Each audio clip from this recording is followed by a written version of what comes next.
ਵਿਧਾਨ ਸਭਾ ਦੀ committee ਤੋਂ ਇੱਕ ਅਸਤੀਫਾ ਵੀ ਆ ਜਾਂਦਾ ਹੈ, ਬਹੁਤ ਸਾਰੀਆਂ ਮੀਡੀਆ ਦੇ ਵਿੱਚ ਇਹ ਵੀ ਉਹਦੇ ਬਾਰੇ ਦੇਖੋ ਮੈਂ ਟਿੱਪਣੀ ਇਸ ਕਰਕੇ ਨਹੀਂ ਕਰਾਂਗਾ। ਮੈਨੂੰ ਮਹਿਸੂਸ ਹੋਇਆ ਕਿ ਅਸੀਂ ਕੁਝ ਕਰਨਾ ਚਾਹੁੰਦੇ ਹਾਂ, ਨਹੀਂ ਕਰ ਪਾ ਰਹੇ।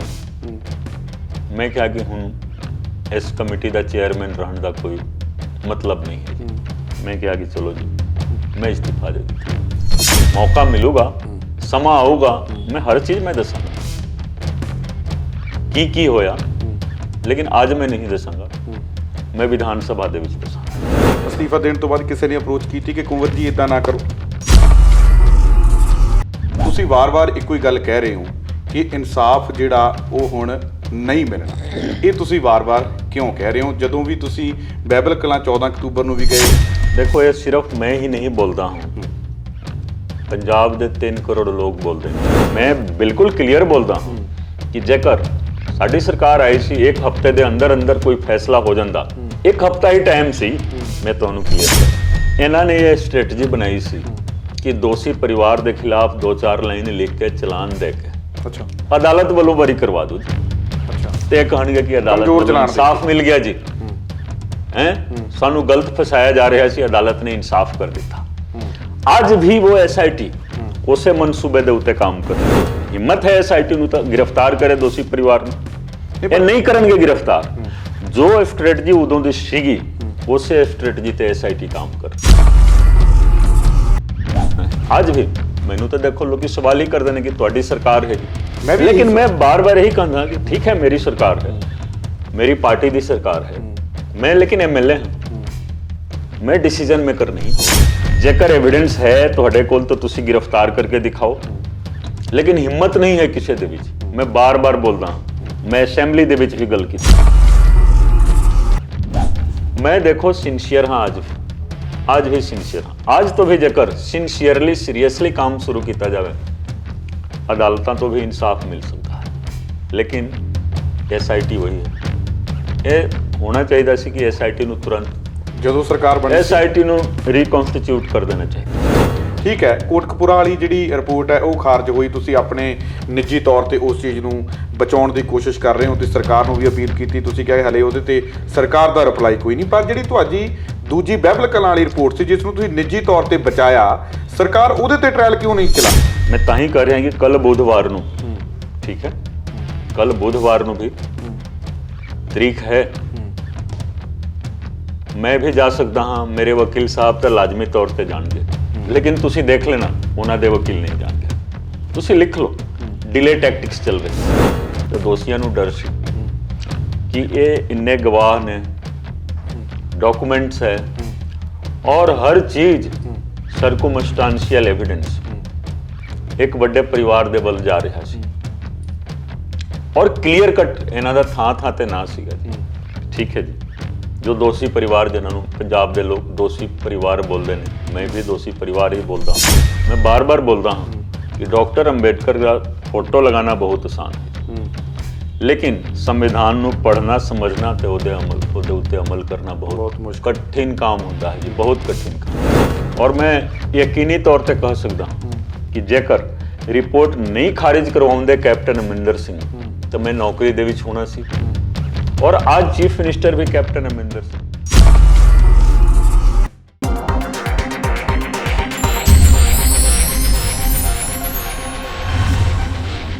ਸਤਿ ਸ਼੍ਰੀ ਅਕਾਲ ਜੀ, ਮੈਂ ਹਾਂ ਸੁਖਵਿੰਦਰ ਸਿੰਘ ਸਿੱਧੂ। ਮੇਰੇ ਨਾਲ ਬੇहद ਖਾਸ ਮਹਿਮਾਨ ਕੁੰਵਰ ਵਿਜੇ ਪ੍ਰਤਾਪ ਜੀ ਜੁੜ ਚੁੱਕੇ ਨੇ। ਉਹਨਾਂ ਦੇ ਨਾਲ ਪੰਜਾਬ ਦੇ ਬਹੁਤ ਸਾਰੇ ਮਸਲਿਆਂ ਤੇ ਗੱਲਬਾਤ ਕਰਾਂਗੇ। ਅਹਿਮ ਜਿਹੜੇ ਇਸ ਵਕਤ ਪੰਜਾਬ ਦੇ ਵਿੱਚ ਮੁੱਦੇ ਨੇ ਉਹਨਾਂ ਦੇ ਬਾਰੇ ਗੱਲਬਾਤ ਕਰਾਂਗੇ। ਮੇਰੇ ਨਾਲ ਜੁੜੇ ਆ, ਮੈਂ ਪਹਿਲਾਂ ਸਵਾਗਤ ਕਰਦਾ ਸਰ। ਸਵਾਗਤ ਹੈ। ਥੈਂਕ ਯੂ ਜੀ। ਹੋ ਸਰ, ਸਿਹਤ ਪਰਿਵਾਰ ਠੀਕ? ਬਹੁਤ ਵਧੀਆ ਜੀ, ਬਹੁਤ ਵਧੀਆ ਵਧੀਆ ਸਰ। ਸਰ ਆਪਾਂ ਟੂ ਦੀ ਪੁਆਇੰਟ ਹੀ ਗੱਲ ਕਰਦੇ ਹਾਂ ਕਿਉਂਕਿ ਸਮਾਂ ਤੁਹਾਡੇ ਕੋਲੇ ਵੀ, ਲੋਕ ਤੁਹਾਡੇ ਕੋਲੇ ਵੀ ਕੰਮਕਾਜ ਕਰਵਾਉਣ ਦੇ ਲਈ ਪਹੁੰਚਦੇ ਆ। ਸਭ ਤੋਂ ਪਹਿਲਾਂ ਮੈਂ ਸਿੱਧਾ ਪੁਆਇੰਟ ਤੇ ਇਹਦੇ ਤੇ ਆਉਣਾ ਕਿਉਂਕਿ ਅਸਤੀਫਾ ਵੀ ਤੁਸੀਂ ਪਿਛਲੀ ਵਾਰੀ ਜਿਹੜਾ ਉਹ ਦਿੱਤਾ ਬੇਅਦਬੀ ਤੇ ਗੋਲੀ ਕਾਂਡ ਦੇ ਇਨਸਾਫ ਦੇ ਵਾਸਤੇ। ਤੁਸੀਂ ਵਾਰ-ਵਾਰ ਇੱਕੋ ਹੀ ਗੱਲ ਕਹਿ ਰਹੇ ਹੋ ਕਿ ਇਨਸਾਫ ਜਿਹੜਾ ਉਹ ਹੁਣ नहीं मिलना। ये तुसी बार बार क्यों कह रहे हो जदों भी तुसी बाइबल कलां 14 अक्तूबर नूं भी गए, हुण भी तुसी थोड़े दिन पहलां जाके आए हो, तो बार बार तुसी यही गल कह रहे हो कि इंसाफ नहीं मिलना? देखो ये सिर्फ मैं ही नहीं बोलता हूँ, पंजाब के 3 करोड़ लोग बोलते हैं। क्यों? 7 साल हो गए जी, 7 ਸਾਲ ਤੱਕ ਗੋਲੀकांड ਦੇ 14 ਅਕਤੂਬਰ 2022 ਨੂੰ ਹੀ ਹੋ ਗਏ ਸੀ। ਹੁਣ ਜੇਕਰ ਬੇਅਦਬੀ ਦਾ ਤੁਸੀਂ ਦੇਖੋ ਤਾਂ 8ਵਾਂ ਸਾਲ ਪੂਰਾ ਹੋਣ ਵਾਲਾ ਹੈ। ਬਿਲਕੁਲ। ਇਹਦੇ ਵਿੱਚ ਹੈ ਕਿ justice delayed is justice denied. ਪੁਰਾਣੀ ਕਹਾਵਤ ਹੈ, justice delayed is justice denied. ਜੀ। ਤਾਂ ਮੈਂ ਕਿਸੇ ਨੂੰ ਕ੍ਰਿਟਿਸਾਈਜ਼ ਮੈਂ ਨਹੀਂ ਕਰ ਰਿਹਾ, ਲੇਕਿਨ ਤੁਸੀਂ ਦੇਖੋ ਹੌਲੀ ਹੌਲੀ 2015 ਦੀ ਘਟਨਾ ਹੈ ਔਰ 2015 ਦੇ ਵਿੱਚ ਹੀ ਬੇਅਦਬੀ ਦੇ ਕਿੰਨੇ ਇਨਸੀਡੈਂਟ ਸੀ, ਨਾ ਉਸ ਤੋਂ ਪਹਿਲਾਂ ਨਾ ਉਸ ਤੋਂ ਬਾਅਦ, ਕੋਈ ਨਾ ਕੋਈ ਵਜ੍ਹਾ ਸੀ। ਅੱਛਾ, ਜਦੋਂ ਇਹ ਕੰਮ ਕਰਾਇਆ ਗਿਆ ਬੇਅਦਬੀ ਵਾਲਾ ਔਰ ਪ੍ਰੋਟੈਸਟ ਹੋਇਆ ਕੋਟਕਪੂਰਾ ਦੇ ਵਿੱਚ, ਬਾਬਲ ਕਲਾਂ ਦੇ ਵਿੱਚ, ਹੋਰ ਕਈ ਥਾਵਾਂ ਤੇ ਹੋਇਆ ਸੀ, ਅੰਮ੍ਰਿਤਸਰ ਦੇ ਵਿੱਚ ਵੀ ਹੋਇਆ ਸੀ, ਲੁਧਿਆਣੇ ਦੇ ਵਿੱਚ ਵੀ ਹੋਇਆ ਸੀ, ਲੇਕਿਨ ਮਿਸ ਹੈਂਡਲਿੰਗ ਹੋਈ ਫਰੀਦਕੋਟ ਜ਼ਿਲ੍ਹੇ ਦੇ ਵਿੱਚ, ਬਾਬਲ ਕਲਾਂ ਅਤੇ ਕੋਟਕਪੂਰਾ ਦੇ ਵਿੱਚ। ਚਲੋ, ਜਦੋਂ 2018 ਦੇ ਵਿੱਚ ਵਿਧਾਨ ਸਭਾ ਦੇ ਵਿੱਚ ਜਸਟਿਸ ਰਣਜੀਤ ਸਿੰਘ ਕਮਿਸ਼ਨ ਦੀ ਰਿਪੋਰਟ ਰੱਖੀ ਗਈ, ਉਹਦੇ ਉੱਤੇ ਬਹਿਸ ਹੋਈ, ਫਿਰ ਵਿਧਾਨ ਸਭਾ ਨੇ ਇੱਕ ਰਿਸੋਲੂਸ਼ਨ ਪਾਸ ਕੀਤਾ ਕਿ ਇੱਕ ਇਨਵੈਸਟੀਗੇਸ਼ਨ ਟੀਮ ਦਾ ਗਠਨ ਹੋਣਾ ਚਾਹੀਦਾ ਹੈ, ਇੱਕ SIT ਦਾ ਗਠਨ ਹੋਣਾ ਚਾਹੀਦਾ ਹੈ और वो SIT इन्वेस्टिगेशन करेगी, क्योंकि जस्टिस रणजीत सिंह कमीशन की जिहड़ी रिपोर्ट है, कमीशन का काम हुंदा है फैक्ट फाइंडिंग रिपोर्ट, लेकिन जदों तुसीं अदालत दे विच केस नूं ले जाओगे तो उहदे वास्ते एविडेंस की लोड़ होंदी है। बिल्कुल। ये काम इन्वेस्टिगेशन टीम का हुंदा। उस तो पहला भी कई टीमां बन गई सीगियां। ਅਸੀਂ देखो ਸੈਪਟੈਂਬਰ 2018 ਤੋਂ ਕੰਮ ਕਰਨਾ ਸ਼ੁਰੂ ਕੀਤਾ। ਅਸੀਂ ਡੇ ਟੂ ਡੇ ਲੈਵਲ ਤੇ ਕੰਮ ਕੀਤਾ। 5 ਮੈਂਬਰੀ ਟੀਮ ਸੀਗੀ। ਮੈਂ ਦੁਬਾਰਾ ਰਿਪੀਟ ਕਰਾਂਗਾ ਕਿ ਮੇਰੇ ਤੋਂ ਉੱਪਰ ਜਿਹੜੇ 2 ਅਫਸਰ ਸੀਗੇ, ਸ੍ਰੀ ਪ੍ਰਬੋਧ ਕੁਮਾਰ ਜੀ ਤੇ ਅਰੁਣਪਾਲ ਸਿੰਘ ਜੀ, ਇਹਨਾਂ ਨੇ ਕੋਈ ਤਫਤੀਸ਼ ਨਹੀਂ ਕੀਤੀ ਹੈ ਜੀ। ਅੱਛਾ। ਕਈ ਵਾਰੀ ਮੈਂ ਸੁਣਦਾ ਹਾਂ ਮੀਡੀਆ ਦੇ ਵਿੱਚ ਵੀ, ਸੋਸ਼ਲ ਮੀਡੀਆ ਤੇ ਵੀ, ਕਿ ਆਪੇ ਸਾਰਾ ਕੰਮ ਕਰੀ ਜਾਂਦੇ ਸੀ ਕੁੰਵਰ ਵਿਜੇ ਪ੍ਰਤਾਪ, ਲੇਕਿਨ ਇਸ ਤਰ੍ਹਾਂ ਦਾ ਨਹੀਂ ਸੀ। ਜੋ ਉੱਪਰ ਵਾਲੇ 2 ਅਫਸਰ ਸੀਗੇ, ਉਹਨਾਂ ਨੇ ਕੋਈ ਕੰਮ ਨਹੀਂ ਕੀਤਾ। ਅੱਛਾ। ਇੱਕ ਦਿਨ ਵੀ ਉਹਨਾਂ ਨੇ ਤਫਤੀਸ਼ ਨਹੀਂ ਕੀਤੀ। ਅੱਛਾ। ਉਹ ਲੱਗੇ ਰਹੇ ਜ਼ਰੂਰ, ਲੇਕਿਨ ਤਫਤੀਸ਼ ਉਹਨਾਂ ਵੱਲੋਂ ਨਹੀਂ ਕੀਤੀ ਗਈ। ਅੱਛਾ। ਰਿਕਾਰਡ ਤੁਸੀਂ ਦੇਖ ਸਕਦੇ ਹੋ, ਇੱਕ ਵੀ ਕੇਸ ਡਾਇਰੀ ਉਹਨਾਂ ਦੀ ਨਹੀਂ ਹੈ। ਅੱਛਾ। ਇੱਕ ਵੀ ਕੇਸ ਡਾਇਰੀ ਉਹਨਾਂ ਦੀ ਨਹੀਂ ਹੈ। ਚਲੋ, ਉਦੋਂ ਤੋਂ ਹੀ ਮੈਨੂੰ ਲੱਗਿਆ ਕਿ ਕੁਛ ਨਾ ਕੁਛ ਦਾਲ ਦੇ ਵਿੱਚ ਕਾਲਾ ਹੈ। ਅਸੀਂ ਆਪਣਾ ਕੰਮ ਕਰਦੇ ਗਏ ਜੀ, ਅਸੀਂ ਆਪਣਾ ਕੰਮ ਕਰਦੇ ਗਏ। ਅਸੀਂ ਚਲਾਨ ਦਿੱਤਾ, ਅਸੀਂ ਰਿਪੋਰਟ ਕੋਈ ਨਹੀਂ ਦਿੱਤੀ। ਇਹ ਨਹੀਂ ਹੈ ਕਿ ਮੈਂ ਉਦੋਂ ਦੇ ਚੀਫ ਮਿਨਿਸਟਰ ਨੂੰ ਜਾਂ ਕਿਸੇ ਹੋਰ ਨੂੰ ਰਿਪੋਰਟ ਦਿੱਤੀ। ਇਹ ਤਾਂ ਫਰੀਦਕੋਟ ਦੀ ਮਾਨਯੋਗ ਅਦਾਲਤ ਦੇ ਵਿੱਚ ਅਸੀਂ ਚਲਾਨ ਦੇ ਰੂਪ ਦੇ ਵਿੱਚ ਦਿੱਤੀ। ਜੇਕਰ ਚਲਾਨ ਦੇ ਵਿੱਚ ਕੋਈ ਕਮੀ ਹੈ ਤਾਂ ਉੱਥੇ ਕੋਰਟ किंतु परंतु कर दी है, ऑब्जेक्शन लगा दी है कि यह दिक्कत है जी, ये एक खामी है, वो भी पूरी करके फेर देना होंगे। तो जदों मान लो 27 मई 2019 ਨੂੰ ਮਾਨਯੋਗ ਅਦਾਲਤ ਫਰੀਦਕੋਟ ਵੱਲੋਂ ਆਰਡਰ ਪਾਸ ਕੀਤਾ ਗਿਆ ਕਿ ਚਲਾਨ ਦਰੁਸਤ ਹੈ ਔਰ ਚਲਾਨ ਨੂੰ ਟੂ ਕੋਟ ਕੀਤਾ ਜਾਂਦਾ ਹੈ, ਪੁੱਟ ਇਨਟੂ ਕੋਟ ਕੀਤਾ ਜਾਂਦਾ ਹੈ। ਉਹਦੇ ਉੱਤੇ ਅਦਾਲਤ ਨੇ ਸੁਣਵਾਈ ਕਰਨੀ। ਠੀਕ ਹੈ। ਤੇ ਇਹ ਕਿਹਾ ਜਾਂਦਾ ਹੈ ਨਹੀਂ, ਕੁੰਵਰ ਵਿਜੇ ਪ੍ਰਤਾਪ ਨੇ ਰਿਪੋਰਟ ਦਿੱਤੀ ਸੀ, ਰਿਪੋਰਟ ਖਾਰਿਜ ਹੋ ਗਈ। ਨਹੀਂ, ਇਹ ਰਿਪੋਰਟ SIT ਦੀ ਰਿਪੋਰਟ ਸੀ। ਅੱਛਾ। ਠੀਕ ਹੈ। ਕੋਈ ਜ਼ਿਆਦਾ ਕੰਮ ਕਰਦਾ ਹੈ, ਕੋਈ ਥੋੜਾ ਕੰਮ ਕਰਦਾ ਹੈ। ਫਿਰ ਇਹ ਹੋਇਆ ਕਿ ਬਾਕੀ ਮੈਂਬਰਾਂ ਦੀ ਸਹਿਮਤੀ ਨਹੀਂ ਹੈ। ਠੀਕ ਹੈ। ਜੋ ਉੱਪਰ ਵਾਲੇ ਸੀਗੇ, ਮੈਂ ਕਿਹਾ ਕਿ ਉਹਨਾਂ ਦਾ ਬਿਆਨ ਕਰਾ ਦਿਓ ਅਦਾਲਤ ਦੇ ਵਿੱਚ। ਜੇਕਰ ਸਹਿਮਤੀ ਨਹੀਂ ਹੈ ਤਾਂ ਉਹਨਾਂ ਦਾ ਨੂੰ ਤੁਸੀਂ ਗਵਾਹ ਰੱਖ ਲਓ, ਦੋਸ਼ੀਆਂ ਵੱਲੋਂ ਤੁਸੀਂ ਗਵਾਹ ਰੱਖ ਲਓ, ਉਹ ਕਹ ਦੇਣ ਕਿ ਸਾਡੀ ਸਹਿਮਤੀ ਨਹੀਂ ਹੈ। ਫਿਰ ਮੈਂ ਪੁੱਛਾਂਗਾ ਉਸੇ ਅਦਾਲਤ ਦੇ ਵਿੱਚ ਕਿ ਕਿਸ ਪੁਆਇੰਟ ਤੇ ਤੁਹਾਡੀ ਸਹਿਮਤੀ ਨਹੀਂ ਹੈ ਜੀ। ਉਹਦੇ ਵਿੱਚ ਤਾਂ ਨਾ ਮੇਰਾ ਨਾ ਕਿਸੇ ਹੋਰ ਦਾ, ਗਵਾਹਾਂ ਵੱਲੋਂ ਜੋ ਬਿਆਨ ਦਿੱਤੇ ਗਏ ਉਹ ਬਿਆਨ ਹੀ ਲਿਖੇ ਗਏ ਨੇ ਤੇ ਨਾਲ ਜੋ ਡਾਕੂਮੈਂਟ ਅਸੀਂ ਲਿਆ ਵਹੀ ਹੈ। ਉਹਦੇ ਵਿੱਚ ਮੇਰਾ ਕੁਝ ਵੀ ਨਹੀਂ ਹੈ। ਬਿਲਕੁਲ। मेरा की है कि हाँ जी, मान लो इंसीडेंट हो गया तो उन्होंने मैंने कड़ी दे नाल कड़ी किस तरीके दे नाल जोड़ना है, वो इन्वेस्टिगेटिंग माइंड है केवल। बाकी तो गवाह दा बयान है, गवाह दा बयान कराओ, अदालत जिस नूं बरी कर देवे जी। ਅਦਾਲਤ ਦੇ ਵਿੱਚ ਸੁਣਵਾਈ ਤਾਂ ਨਹੀਂ ਹੋਈ ਹੈ ਨਾ ਜੀ। ਨਹੀਂ ਬਿਲਕੁਲ। ਜੇਕਰ ਅਦਾਲਤ ਦੇ ਵਿੱਚ ਸੁਣਵਾਈ ਹੁੰਦੀ ਫਿਰ ਇਹ ਬਰੀ ਹੋ ਜਾਂਦੇ, ਮੈਨੂੰ ਕੋਈ ਇਤਰਾਜ਼ ਨਹੀਂ ਸੀ, ਲੇਕਿਨ ਡਰ ਸੀ ਕਿ ਜਿਸ ਦਿਨ ਅਦਾਲਤ ਦੇ ਵਿੱਚ ਕਾਰਵਾਈ ਸ਼ੁਰੂ ਹੋ ਗਈ ਕਿਸੇ ਨੇ ਬਚਣਾ ਨਹੀਂ ਸੀ। ਇਹ ਸਟਰੋਂਗ ਐਵੀਡੈਂਸ ਸੀਗਾ। ਫਿਰ ਦੇਖੋ ਇਲੈਕਸ਼ਨ 2022 ਦਾ ਆਉਣ ਵਾਲਾ ਸੀ। ਅੱਛਾ। ਬਹੁਤ ਵੱਡੇ ਵੱਡੇ ਚੋਣ ਰਣਨੀਤੀਕਾਰ ਆਏ ਸੀਗੇ ਪੰਜਾਬ ਦੇ ਵਿੱਚ, ਇੰਡੀਆ ਲੈਵਲ ਦੇ ਟੌਪ ਪੰਜਾਬ ਦੇ ਵਿੱਚ ਸੀਐਮ ਦੇ ਐਡਵਾਈਜ਼ਰ ਬਣ ਕੇ ਆਏ ਸੀਗੇ। ਪ੍ਰਸ਼ਾਂਤ ਕਿਸ਼ੋਰ ਸਕੀਮ ਬਣਾਈ ਸੀਗੀ, ਜੋ ਸਕੀਮ ਇਹਨਾਂ ਦੀ ਬਣੀ ਸੀਗੀ ਉਸ ਸਕੀਮ ਦੇ ਤਹਿਤ ਹੀ ਇਹ ਸਾਰਾ ਕੰਮ ਕਰਾਇਆ ਗਿਆ ਕਿ ਰਿਪੋਰਟ ਨੂੰ ਖਾਰਿਜ ਕਰਵਾ ਦਿਓ ਚੰਡੀਗੜ੍ਹ। ਇਹ ਪ੍ਰਸ਼ਾਂਤ ਕਿਸ਼ੋਰ ਦੀ ਐਡਵਾਈਸ ਸੀ? ਮੈਂ ਕਿਸੇ ਦਾ ਨਾਂ ਹੀ ਨਹੀਂ ਲੈਂਦਾ ਹਾਂ ਜੀ, ਮੈਂ ਕਿਉਂ ਨਾਂ ਲਵਾਂਗਾ ਕਿਸੇ ਦਾ। ਕਈ ਲੀਡਰ ਵੀ ਸੀਗੇ, ਰਣਨੀਤੀ ਤਾਂ ਬਣਾਈ ਜਾਂਦੀ ਹੈ ਨਾ ਜੀ। ਤੇ ਬਾਰ-ਬਾਰ ਮੈਂ ਇਹੀ ਬੋਲਦਾ ਹਾਂ ਕਿ ਦੇਖੋ ਇਸ ਮੁੱਦੇ ਨੂੰ ਪੋਲਿਟਿਸਾਈਜ਼ ਸ਼ੁਰੂਆਤ ਦੇ ਵਿੱਚ ਹੀ ਕਰ ਦਿੱਤਾ ਗਿਆ। ਤਾਂ ਜਦੋਂ ਰਾਜਨੀਤੀਕਰਨ ਹੋ ਜਾਂਦਾ ਹੈ ਨਾ ਕਿਸੇ ਇਸ਼ੂ ਦਾ, ਕਿਸੇ ਮਸਲੇ ਦਾ, ਤਾਂ ਬਹੁਤ ਔਖਾ ਕੰਮ ਹੁੰਦਾ ਹੈ। ਅਸੀਂ ਰਾਜਨੀਤੀ ਤੋਂ ਪਰੇ ਹੋ ਕੇ ਸਾਰਾ ਕੰਮ ਕੀਤਾ ਤਫਤੀਸ਼। ਅੱਜ ਵੀ ਮੈਂ ਹਮੇਸ਼ਾ ਬੋਲਦਾ ਹਾਂ ਕਿ ਕੋਈ ਵੀ ਵਿਅਕਤੀ ਉਹਦੇ ਵਿੱਚ ਇੱਕ ਲਾਈਨ ਦੀ ਕੋਈ ਕਮੀ ਕੱਢ ਦੇਵੇ ਜੀ, ਕੋਈ ਗਲਤੀ ਕੱਢ ਦੇਵੇ ਜੀ, ਕੋਈ ਆਇਆ ਤਾਂ ਨਹੀਂ ਸਾਹਮਣੇ ਕਿ ਇਹ ਲਾਈਨ ਗਲਤ ਹੈ, मैं लाइव होके जवाब देवांगा, लाइव होके बिल्कुल मैं जवाब देवांगा।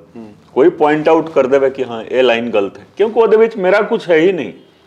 मान लो 150 गवाह आए, 200 गवाह आए, गवाहां का जो बयान है वो बयान दोबारा अदालत ਦੇ ਵਿੱਚ होना है। जो गवाह अदालत ਦੇ ਵਿੱਚ बयान देणगे ਉਸੇ ਨੂੰ ਅਦਾਲਤ ਮੰਨੇਗੀ। सेकंड, जो डॉक्यूमेंट्स ਅਸੀਂ अदालत ਦੇ ਵਿੱਚ ਦੇ ਰਹੇ ਹਾਂ वो डॉक्यूमेंट्स अदालत ਦੇ ਵਿੱਚ प्रूव होना है कि ये सही डॉक्यूमेंट्स हैं, फलाने दफ्तर तो लिया गया है। ਉਹਦੇ ਵਿੱਚ जो रेलिवेंट चीज़ है वो चीज़ आऊगी, ਉਹਦੇ आधार ਤੇ ਹੀ अदालत ने माइंड मेकअप करना है। बिल्कुल ठीक। फिर कोई फैसला देना है। तो दोषियों ਨੂੰ डर ਸੀ कि ये इन्ने गवाह ने, डॉक्यूमेंट्स है और हर चीज़ ਸਰਕਮਸਟੈਂਸ਼ੀਅਲ एविडेंस एक ਵੱਡੇ परिवार ਦੇ ਵੱਲ ਜਾ ਰਿਹਾ ਸੀ और क्लीयर कट ਇਹਨਾਂ ਦਾ ਥਾਂ ਤੇ ਨਾ ਸੀਗਾ ਜੀ। ਠੀਕ ਹੈ ਜੀ। ਜੋ ਦੋਸ਼ੀ ਪਰਿਵਾਰ ਜਿਨ੍ਹਾਂ ਨੂੰ ਪੰਜਾਬ ਦੇ ਲੋਕ ਦੋਸ਼ੀ ਪਰਿਵਾਰ ਬੋਲਦੇ ਨੇ, ਮੈਂ ਵੀ ਦੋਸ਼ੀ ਪਰਿਵਾਰ ਹੀ ਬੋਲਦਾ ਹਾਂ, ਕਿਉਂਕਿ ਅੱਜ ਕੱਲ ਸਾਰੇ ਬੋਲਦੇ ਨੇ ਕਿ ਹਾਂ ਨਾਂ ਨਹੀਂ ਲੈਣਾ ਚਾਹੀਦਾ ਹੈ ਕਿਸੇ ਦਾ। ਠੀਕ ਹੈ ਜੀ। ਹੁਣ ਤੁਸੀਂ ਦੇਖੋ ਜਦੋਂ ਰਿਪੋਰਟ ਕੁਐਸ ਹੋ ਗਈ, ਠੀਕ ਹੈ ਜੀ, ਰਿਪੋਰਟ ਕੁਐਸ ਹੋਈ, ਕੈਪਟਨ ਅਮਰਿੰਦਰ ਸਿੰਘ ਨੇ ਕਿਹਾ ਸੀ ਕਿ ਦੇਖੋ ਅਸੀਂ ਅਪੀਲ ਕਰਾਂਗੇ। ਇਹਨਾਂ ਨੇ ਕੋਈ ਅਪੀਲ ਨਹੀਂ ਕੀਤੀ। ਮੈਂ ਨਿੱਜੀ ਤੌਰ ਤੇ ਅਪੀਲ ਮਾਨਯੋਗ ਹਾਈ ਕੋਰਟ ਦੇ ਵਿੱਚ ਡਬਲ ਬੈਂਚ ਦੇ ਸਾਹਮਣੇ, ਜਿਸ ਨੂੰ ਡਿਵੀਜ਼ਨ ਬੈਂਚ ਕਿਹਾ ਜਾਂਦਾ ਹੈ, ਮੈਂ ਕਰ ਦਿੱਤੀ। ਕੱਲ ਵੀ ਸੁਣਵਾਈ ਹੈ, ਮੈਂ ਤੁਹਾਨੂੰ ਕਲੀਅਰ ਕਰਦਾ ਹਾਂ, ਮਤਲਬ ਬੁੱਧਵਾਰ ਨੂੰ ਸੁਣਵਾਈ ਹੈ। ਔਰ ਉਸ ਮੇਰੇ ਨਿੱਜੀ ਅਪੀਲ ਦੇ ਉੱਤੇ ਜੋ ਰਿਪੋਰਟ ਖਾਰਿਜ ਹੋਈ ਹੈ ਨਾ, ਉਸ ਦੀ ਲੜਾਈ ਮੈਂ ਡਬਲ ਬੈਂਚ ਦੇ ਸਾਹਮਣੇ ਮੈਂ ਲੜ ਰਿਹਾ ਨਿੱਜੀ ਤੌਰ ਤੇ, ਔਰ ਅੱਜ ਵੀ।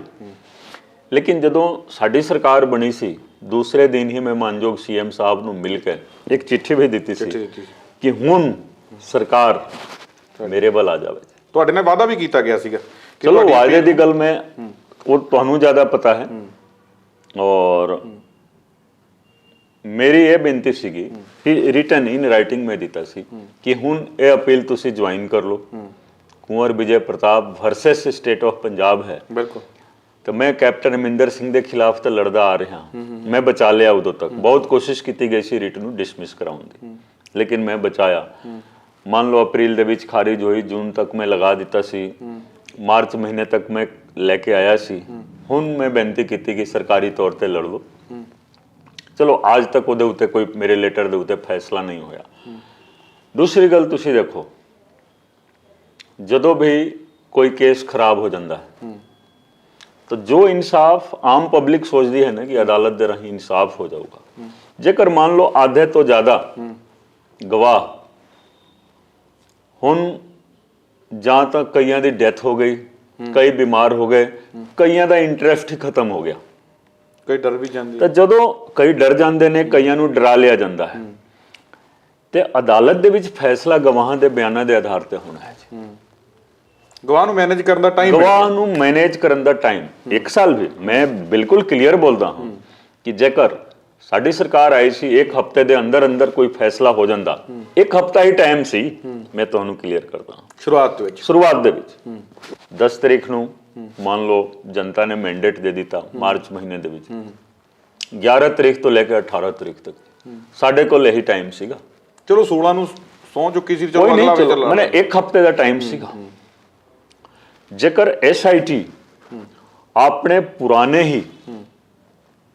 ਹੀ ਜੋ ਉਹਨਾਂ ਦਾ ਤੌਰ ਤਰੀਕਾ ਸੀ, ਖਾਸ ਕਰ ਜੋ LK ਯਾਦਵ ਜੀ ਦੀ SIT ਸੀਗੀ, ਉਹ ਉਸੇ ਤੌਰ ਤਰੀਕੇ ਤੇ ਕੰਮ ਕਰ ਰਹੇ ਸੀ।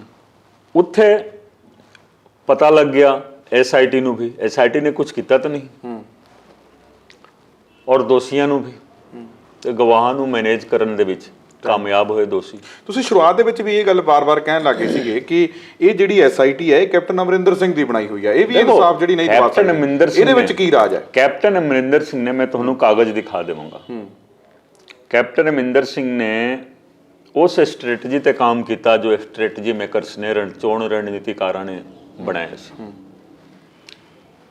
ਰਿਪੋਰਟ ਮੰਨ ਲਓ ਖਾਰਿਜ ਹੋਈ 9 ਅਪ੍ਰੈਲ 2021 ਨੂੰ, ਮੈਂ 8 ਅਪ੍ਰੈਲ ਨੂੰ ਪਤਾ ਕਰੋ ਬੇਨਤੀ ਕੀਤੀ ਸੀ, ਜਾ ਕੇ ਮਿਲ ਕੇ, ਔਰ 2-4 ਮਿੰਟ ਨਹੀਂ, ਪੂਰਾ ਦਿਨ 4-5 ਘੰਟੇ ਲੱਗੇ ਸੀਗੇ ਜੀ। ਮੈਂ ਬੇਨਤੀ ਕੀਤੀ ਸੀ ਰਿਪੋਰਟ ਨੂੰ ਬਚਾ ਲਓ। ਮੈਂ ਇੱਥੇ ਤੱਕ ਕਿਹਾ ਸੀ ਕਿ ਜੇਕਰ ਤੁਹਾਡਾ ਐਡਵੋਕੇਟ ਜਨਰਲ ਬਿਮਾਰ ਹੈ ਨਾ, ਕੱਲ ਟਾਈਮ ਲੈ ਲਓ, ਮੈਨੂੰ ਪਤਾ ਲੱਗ ਜਾਏਗਾ ਕਿ ਤੁਸੀਂ ਰਿਪੋਰਟ ਖਾਰਿਜ ਨਹੀਂ ਕਰਾਉਣਾ ਚਾਹੁੰਦੇ ਹੋ, ਠੀਕ ਹੈ ਕਿ ਨਹੀਂ। ਜੇਕਰ ਐਡਵੋਕੇਟ ਜਨਰਲ ਬਿਮਾਰ ਹੈ, ਉਹ ਨਹੀਂ ਪੇਸ਼ ਹੋ ਸਕਦਾ ਹੈ, ਤੁਸੀਂ ਤਾਰੀਖ ਲੈ ਸਕਦੇ ਸੀ ਕਿ ਨਹੀਂ? ਬਿਲਕੁਲ। ਤਾਰੀਖ ਆਰਡਰ ਉਸੇ ਦਿਨ ਕਰਾਉਣਾ ਕੋਈ ਜ਼ਰੂਰੀ ਸੀ, ਉਹ ਵੀ ਜਵਾਨੀ ਆਰਡਰ, ਔਰ 15 ਦਿਨ ਬਾਅਦ ਲਿਖਤੀ ਤੌਰ ਤੇ ਆ ਰਿਹਾ ਹੈ।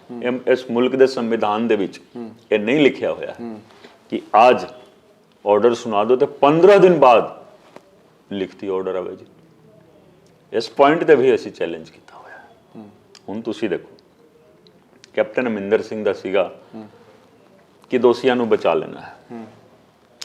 13 ਅਪ੍ਰੈਲ ਨੂੰ ਮੈਂ ਫੇਸਬੁੱਕ ਤੇ ਪਾ ਦਿੱਤਾ, ਜਦੋਂ ਉਹਨਾਂ ਨੇ ਕਿਹਾ ਨਾ ਕਿ ਮੈਂ ਇਸਤੀਫਾ ਨਹੀਂ, ਕੁੰਵਰ ਵਿਜੇ ਪ੍ਰਤਾਪ ਦਾ IPS ਤੋਂ ਇਸਤੀਫਾ ਨਹੀਂ ਮਨਜ਼ੂਰ ਕਰਾਂਗਾ, ਮੈਂ ਫੇਸਬੁੱਕ ਤੇ ਲਿਖ ਦਿੱਤਾ ਸੀ ਕਿ ਮੈਂ ਨੌਕਰੀ ਨਹੀਂ ਕਰਨੀ ਹੈ ਜੀ। ਨਾਲ ਇਹ ਵੀ ਲਿਖ ਦਿੱਤਾ ਕਿ ਮੈਂ ਆਪਣਾ ਫਰਜ਼ ਨਿਭਾਇਆ, ਮੈਨੂੰ ਕੋਈ ਅਫਸੋਸ ਨਹੀਂ ਹੈ, ਮੈਂ ਨੌਕਰੀ ਨਹੀਂ ਕਰਨੀ ਹੈ, ਲੇਕਿਨ ਆਪਣੀ ਅਪੀਲ ਗੁਰੂ ਗੋਬਿੰਦ ਸਿੰਘ ਜੀ ਦੀ ਅਦਾਲਤ ਦੇ ਵਿੱਚ ਰੱਖ ਦਿੱਤੀ ਹੈ ਜੀ।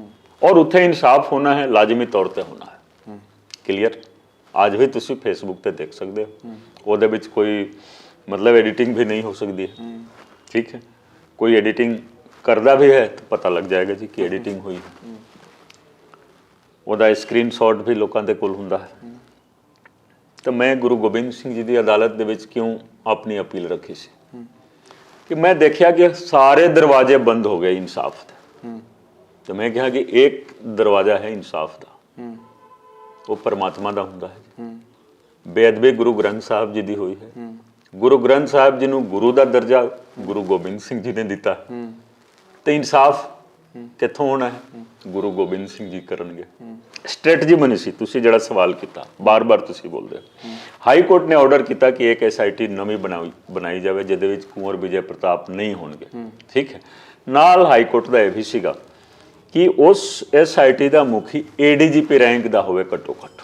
ਅੱਛਾ, ADGP ਕੀ ਉਦੋਂ LK ਯਾਦਵ ADGP ਸੀਗੇ ਜਦੋਂ ਹਾਈ ਕੋਰਟ ਦਾ ਆਰਡਰ ਆਇਆ ਸੀ? ਰਿਕਾਰਡ ਦੇਖ ਲਓ। ਜਦੋਂ ਹਾਈ ਕੋਰਟ ਦਾ ਆਰਡਰ ਆਇਆ ਉਦੋਂ LK ਯਾਦਵ IG ਰੈਂਕ ਦੇ ਵਿੱਚ ਸੀਗੇ। ਅੱਛਾ, ਹਾਈ ਕੋਰਟ ਨੇ ਇਹ ਨਹੀਂ ਕਿਹਾ ਸੀ ਕਿਸੇ ਨੂੰ IG ਤੋਂ ADGP ਬਣਾ ਕੇ ਫਿਰ ਸੀਟ ਦਾ ਮੁਖੀ ਰੱਖ ਦੋ। ਉੱਥੇ ਇੰਟੈਂਸ਼ਨ ਗਲਤ ਹੋਇਆ। ਜਿੰਨੇ ਵੀ ADGP DGP ਰੈਂਕ ਦੇ ਅਫਸਰ ਸੀਗੇ ਸਾਰਿਆਂ ਨੇ ਨਾ ਕੀਤੀ। ਜੋ ਮਨਸੂਬਾ ਉਹਨਾਂ ਦਾ ਸੀਗਾ, ਇੱਕ ਸਟ੍ਰੈਟਜੀ ਇਹਨਾਂ ਨੇ ਬਣਾਈ ਸੀ ਕਿ ਦੋਸ਼ੀ ਪਰਿਵਾਰ ਦੇ ਖਿਲਾਫ 2-4 ਲਾइन वैसे लिख लुक के चलान दे दो, संगत जो है पंजाब दी आवाम जो है वो समझ ले कि हाँ इंसाफ हो गया, सरकार ने अपना काम करता।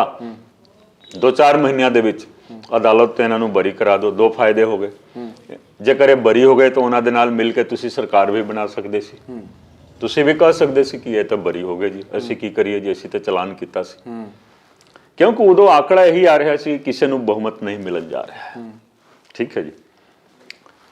ਮੈਂ ਬਾਰ-ਬਾਰ ਬੇਨਤੀ ਕੀਤੀ ਔਰ ਮੈਂ ਯਕੀਨੀ ਤੌਰ ਤੇ ਕਹਿ ਸਕਦਾ ਹਾਂ ਕਿ ਜੇਕਰ ਰਿਪੋਰਟ ਨਹੀਂ ਖਾਰਿਜ ਕਰਵਾਉਂਦੇ ਕੈਪਟਨ ਅਮਰਿੰਦਰ ਸਿੰਘ ਤਾਂ ਮੈਂ ਨੌਕਰੀ ਦੇ ਵਿੱਚ ਹੋਣਾ ਸੀ ਔਰ ਅੱਜ ਚੀਫ ਮਿਨਿਸਟਰ ਵੀ ਕੈਪਟਨ ਅਮਰਿੰਦਰ ਸਿੰਘ ਹੁੰਦੇ ਜੀ, ਠੀਕ ਹੈ ਕਿ ਨਹੀਂ? ਬਿਲਕੁਲ। ਮੈਂ ਰਿਪੀਟ ਕਰਦਾ ਹਾਂ, ਜੇਕਰ ਰਿਪੋਰਟ ਖਾਰਿਜ ਨਹੀਂ ਕਰਵਾਉਂਦੇ ਤਾਂ ਅੱਜ chief minister captain Amarinder Singh ਹੁੰਦੇ। ਲੇਕਿਨ ਮੈਂ ਅਪੀਲ ਰੱਖ ਦਿੱਤੀ ਸੀ ਗੁਰੂ ਗੋਬਿੰਦ ਸਿੰਘ ਜੀ ਦੀ ਅਦਾਲਤ ਦੇ ਵਿੱਚ।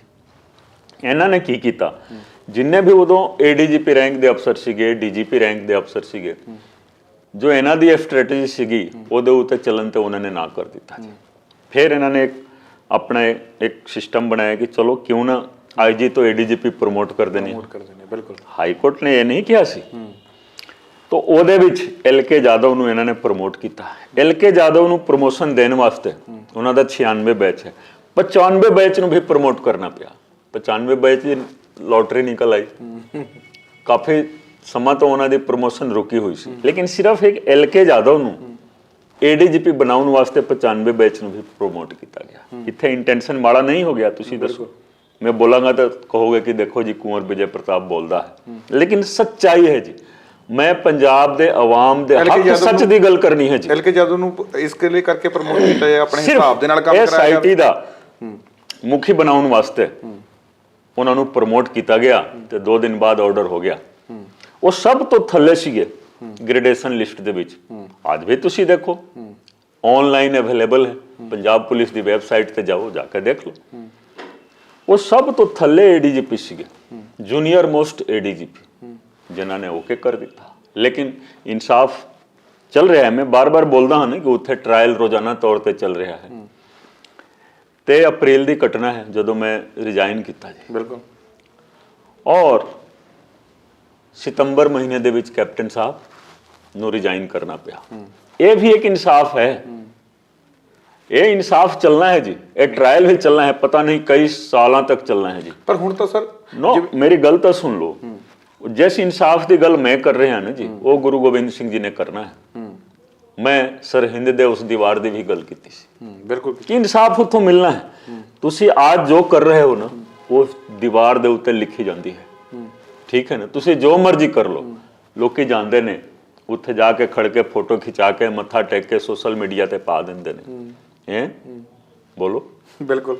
ਸਾਹਿਬਜ਼ਾਦਾ ਜ਼ੋਰਾਵਰ ਸਿੰਘ, ਸਾਹਿਬਜ਼ਾਦਾ ਫਤਿਹ ਸਿੰਘ ਨੇ ਇਹ ਨਹੀਂ ਕਿਹਾ ਸੀ ਕਿ ਇੱਥੇ ਆਓ ਫੋਟੋ ਖਿਚਾਓ ਤੇ ਸੋਸ਼ਲ ਮੀਡੀਆ ਤੇ ਪਾ ਦਿਓ।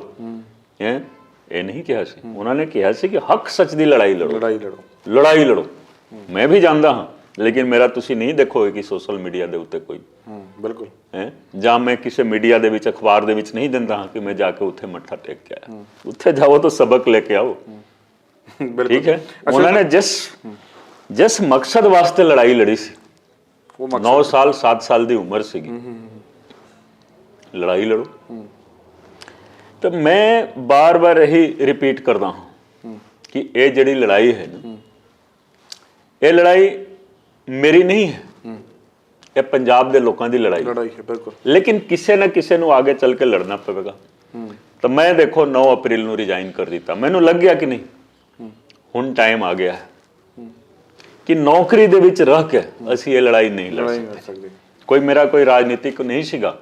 ਜੋ ਰਾਜਨੀਤਿਕ ਵਿਰੋਧੀ ਲੋਕ ਨੇ, ਉਹ ਕਈ ਵਾਰੀ ਬੋਲਦੇ ਨੇ ਕਿ ਇਹਨਾਂ ਦਾ ਮਤਲਬ ਰਾਜਨੀਤਿਕ ਇਹਨਾਂ ਦੀ ਮਹੱਤਵਾਕਾਂਸ਼ਾ ਸੀਗੀ। ਐਸੀ ਕੋਈ ਗੱਲ ਨਹੀਂ ਸੀ। ਮੈਂ ਤਾਂ ਅੱਜ ਵੀ ਕਹਿੰਦਾ ਕਿ ਜੇਕਰ ਰਿਪੋਰਟ ਖਾਰਿਜ ਨਹੀਂ ਹੋਈ ਹੁੰਦੀ ਤਾਂ ਮੈਂ IPS ਦੇ ਵਿੱਚ ਹੋਣਾ ਸੀ ਤੇ CM ਕੈਪਟਨ ਅਮਰਿੰਦਰ ਸਿੰਘ ਨੇ ਹੋਣਾ ਸੀ। ਕੋਈ ਰੋਕ ਨਹੀਂ ਸਕਦਾ ਸੀ। ਠੀਕ ਹੈ? ਲੇਕਿਨ ਉਹਨਾਂ ਨੇ ਆਪਣੇ ਸਲਾਹਕਾਰ, ਉਹਨਾਂ ਦੇ ਸਾਰੇ ਸਲਾਹਕਾਰ ਗਲਤ ਸੀਗੇ ਜੀ।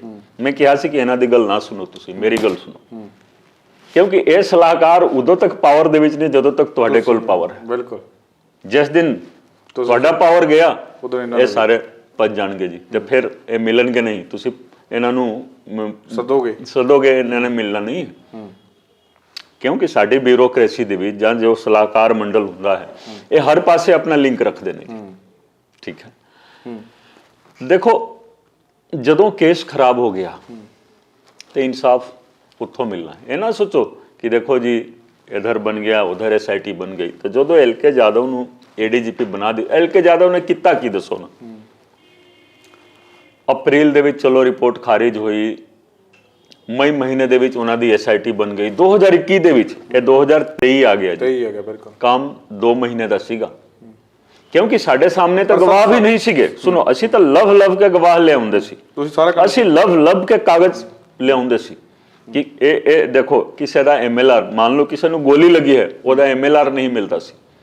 ਉਹਦਾ MLR ਫਰੀਦਕੋਟ ਮੈਡੀਕਲ ਕਾਲਜ ਦੇ ਵਿੱਚ ਹੈ ਕਿ DMC ਲੁਧਿਆਣਾ ਦੇ ਵਿੱਚ ਹੈ, ਸਾਨੂੰ 15 ਦਿਨ ਲੱਗ ਜਾਂਦਾ ਸੀ। ਉਸ ਡਾਕਟਰ ਨੂੰ ਬੁਲਾਓ, ਉਸ ਡਾਕਟਰ ਨੂੰ ਬੁਲਾਓ, ਇਧਰ ਇੰਸਪੈਕਟਰ ਸਾਹਿਬ ਨੂੰ ਭੇਜੋ, ਉਧਰ ਦੇਖੋ। ਬਹੁਤ ਮਿਹਨਤ ਕੀਤੀ ਤੁਸੀਂ, ਸਾਨੂੰ ਕਾਫੀ ਮਤਲਬ ਮਿਹਨਤ ਕਰਕੇ ਉਹ ਸਾਰਾ ਕੁਝ ਲੱਭਣਾ ਪਿਆ। ਅੱਛਾ ਸਰ, ਤੁਸੀਂ ਵਾਰ-ਵਾਰ ਇੱਕ ਗੱਲ ਕਹਿ ਰਹੇ ਹੋ ਕਿ ਤੁਹਾਨੂੰ ਉਦੋਂ ਲੱਗਿਆ ਜਦੋਂ ਤੁਸੀਂ ਅਸਤੀਫਾ ਦਿੱਤਾ। ਮੈਂ ਦੇਖੋ, ਮੈਂ ਸਮਅਪ ਕਰਦਾ ਹਾਂ ਜੋ ਸਵਾਲ ਤੁਸੀਂ ਕੀਤਾ ਸੀ। ਇਹਨਾਂ ਨੇ ਇਹ ਸਟ੍ਰੈਟਜੀ ਬਣਾਈ ਸੀ ਕਿ ਦੋਸ਼ੀ ਪਰਿਵਾਰ ਦੇ ਖਿਲਾਫ 2-4 ਲਾਈਨ ਲਿਖ ਕੇ ਚਲਾਨ ਦੇ ਕੇ ਅੱਛਾ ਅਦਾਲਤ ਵੱਲੋਂ ਬਰੀ ਕਰਵਾ ਦਿਓ ਜੀ। ਅੱਛਾ, ਤੇ ਕਹਿਣਗੇ ਕਿ ਅਦਾਲਤ ਵੱਲੋਂ ਇਨਸਾਫ ਮਿਲ ਗਿਆ ਜੀ। ਸਾਨੂੰ ਗਲਤ ਫਸਾਇਆ ਜਾ ਰਿਹਾ ਸੀ, ਅਦਾਲਤ ਨੇ ਇਨਸਾਫ ਕਰ ਦਿੱਤਾ। ਅੱਜ ਵੀ ਉਹ SIT ਉਸੇ ਮਨਸੂਬੇ ਦੇ ਉੱਤੇ ਕੰਮ ਕਰ ਰਹੀ ਹੈ ਜੋ ਇਹ ਸਟ੍ਰੈਟਜੀ ਉਦੋਂ ਬਣੀ ਸੀ।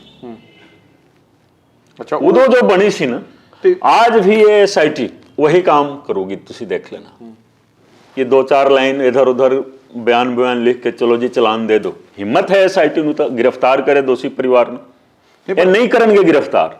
ਜੋ ਸਟ੍ਰੈਟਜੀ ਉਦੋਂ ਦੀ ਸੀਗੀ ਉਸੇ ਸਟ੍ਰੈਟਜੀ ਤੇ SIT ਕੰਮ ਕਰ ਰਹੀ ਹੈ। ਤੁਹਾਡੀ ਸਰਕਾਰ ਦੇ ਵਿੱਚ ਵੀ, ਚਲੋ ਮੇਰੀ ਸਰਕਾਰ ਹੈ ਜਾਂ ਮੇਰੇ ਲੋਕਾਂ ਦੀ ਸਰਕਾਰ ਹੈ ਜਾਂ ਪੰਜਾਬ ਦੇ ਆਵਾਮ ਦੀ ਸਰਕਾਰ ਹੈ, ਕਿਉਂਕਿ ਸਰਕਾਰ ਨੇ ਜਦੋਂ ਚਲੋ ਮੈਂ ਸਰਕਾਰ ਦਾ ਹਿੱਸਾ ਹਾਂ, ਮੈਂ ਸਰਕਾਰ ਦਾ ਹਿੱਸਾ ਹਾਂ, ਮੈਂ ਡਿਸੀਜਨ ਮੇਕਰ ਨਹੀਂ ਹਾਂ। ਮੈਂ ਬਾਰ-ਬਾਰ ਬੋਲਦਾ ਹਾਂ, ਮੇਰਾ ਕੰਮ ਹੈ ਜੋ ਡਿਸੀਜਨ ਮੇਕਰ ਨੇ ਉਹਨਾਂ ਤੱਕ ਆਪਣੀ ਗੱਲ ਪਹੁੰਚਾਉਣੀ, ਉੱਥੇ ਤੱਕ ਗੱਲ ਪਹੁੰਚਾਉਂਦਾ।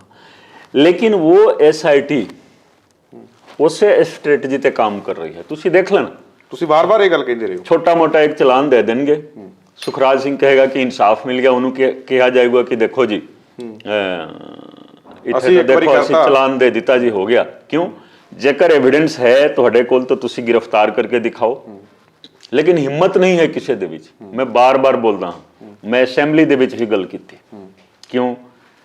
ਕਿਉਂਕਿ ਮੰਨ ਲਓ SIT 14 ਸਤੰਬਰ ਨੂੰ ਉਹਨੂੰ ਬੁਲਾ ਰਹੀ ਹੈ, ਬਾਹਰ ਨਿਕਲ ਕੇ ਕਹਿ ਰਿਹਾ ਹੈ ਕਿ ਮੈਂ ਦੇਖ ਲਵਾਂਗਾ ਜੀ ਕੁੰਵਰ ਵਿਜੇ ਪ੍ਰਤਾਪ ਨੂੰ। ਬਿਲਕੁਲ, ਜਦੋਂ ਸਾਡੀ ਸਰਕਾਰ ਆਊਗੀ। ਮੈਂ ਕਿਹਾ ਸੀ ਅਸੈਂਬਲੀ ਦੇ ਵਿੱਚ ਵੀ ਕਿਹਾ ਹੈ ਕਿ 5 ਵਾਰ CM ਰਹੇ ਨੇ ਤੇਰੇ ਪਿਤਾ ਜੀ, ਪੁੱਛ ਕੇ ਦੇਖ, ਜੇਕਰ ਉਹ ਬੋਲ ਦੇਣਗੇ ਫਿਰ ਮੈਨੂੰ ਜਾਂ ਮੇਰੇ ਬਾਰੇ ਕੋਈ ਗੱਲ ਕਰਨਾ। ਦੇਖੋ ਸਰਕਾਰ ਨਾ ਤਾਂ ਇਹਨਾਂ ਦੀ ਆਉਣੀ ਹੈ ਕਿਉਂਕਿ ਟ੍ਰਾਇਲ ਉੱਪਰ ਚੱਲ ਰਿਹਾ ਹੈ ਜੀ। ਇਹ ਨਾ ਕੋਈ ਸਮਝੇ ਕਿ ਇਧਰ ਗਲਤ ਸਲਤ ਇਧਰ ਉਧਰ ਕਰਕੇ ਬਚ ਜਾਏਗਾ ਕੋਈ। ਇੱਕ ਤਾਂ ਉਹ ਦੀਵਾਰ ਹੈ ਜੀ, ਉੱਥੇ ਹਰ ਚੀਜ਼ ਲਿਖਿਆ ਜਾਂਦਾ ਹੈ ਜੀ। ਬਿਲਕੁਲ, ਤੁਸੀਂ ਇਹ ਹਰ ਚੀਜ਼ ਲਿਖਿਆ ਜਾਂਦਾ। ਜੇਕਰ ਉਹ ਦੀਵਾਰ ਨਹੀਂ ਹੁੰਦੀ ਤਾਂ ਇਹ ਵੀ ਕਜ਼ਾਕਿਸਤਾਨ ਉਜ਼ਬੇਕਿਸਤਾਨ ਦਾ ਹਿੱਸਾ ਹੋਣਾ ਸੀ ਜਿੱਥੇ ਅਸੀਂ ਬੈਠੇ ਹੋਏ ਹਾਂ। ਬਿਲਕੁਲ, ਮੈਂ ਉਹੀ ਸਵਾਲ ਸਰ ਤੇ ਇਹ ਕਰਨਗੇ, ਉਹੀ ਕੰਮ ਕਰਨਗੇ ਜੋ ਉਦੋਂ ਸਟ੍ਰੈਟਜੀ ਬਣਾਈ ਗਈ ਸੀ।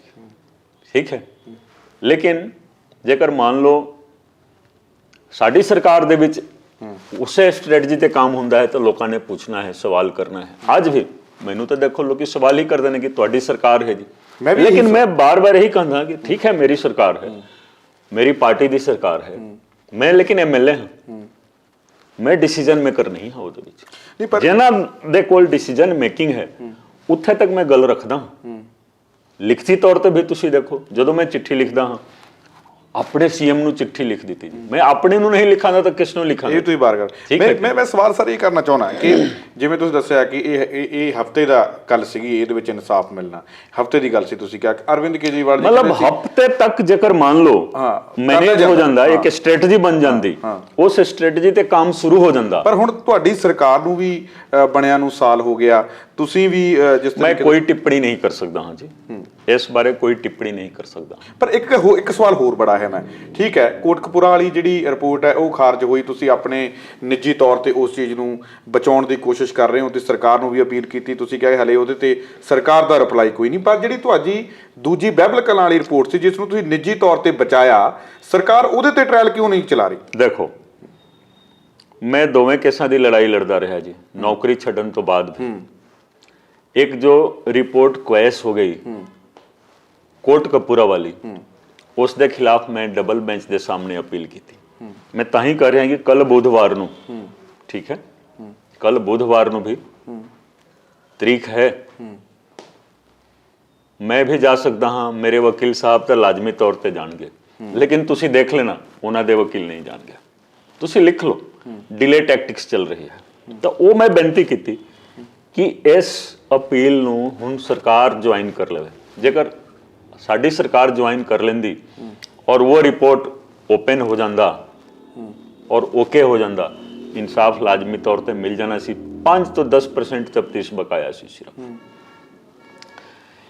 ਉਸ ਰਿਪੋਰਟ ਨੂੰ ਕੁਐਸ ਹੋਣ ਤੋਂ ਬਾਅਦ ਦੋਸ਼ੀ ਚਲੇ ਗਏ ਫਿਰ ਮਾਨਯੋਗ ਹਾਈ ਕੋਰਟ ਦੇ ਵਿੱਚ कि देखो जी ये तो बंदा ही माड़ा है, एक रिपोर्ट क्वेश हो गई है, ये बहबल कलम वाला भी तुसी क्वेश करो। ठीक है जी।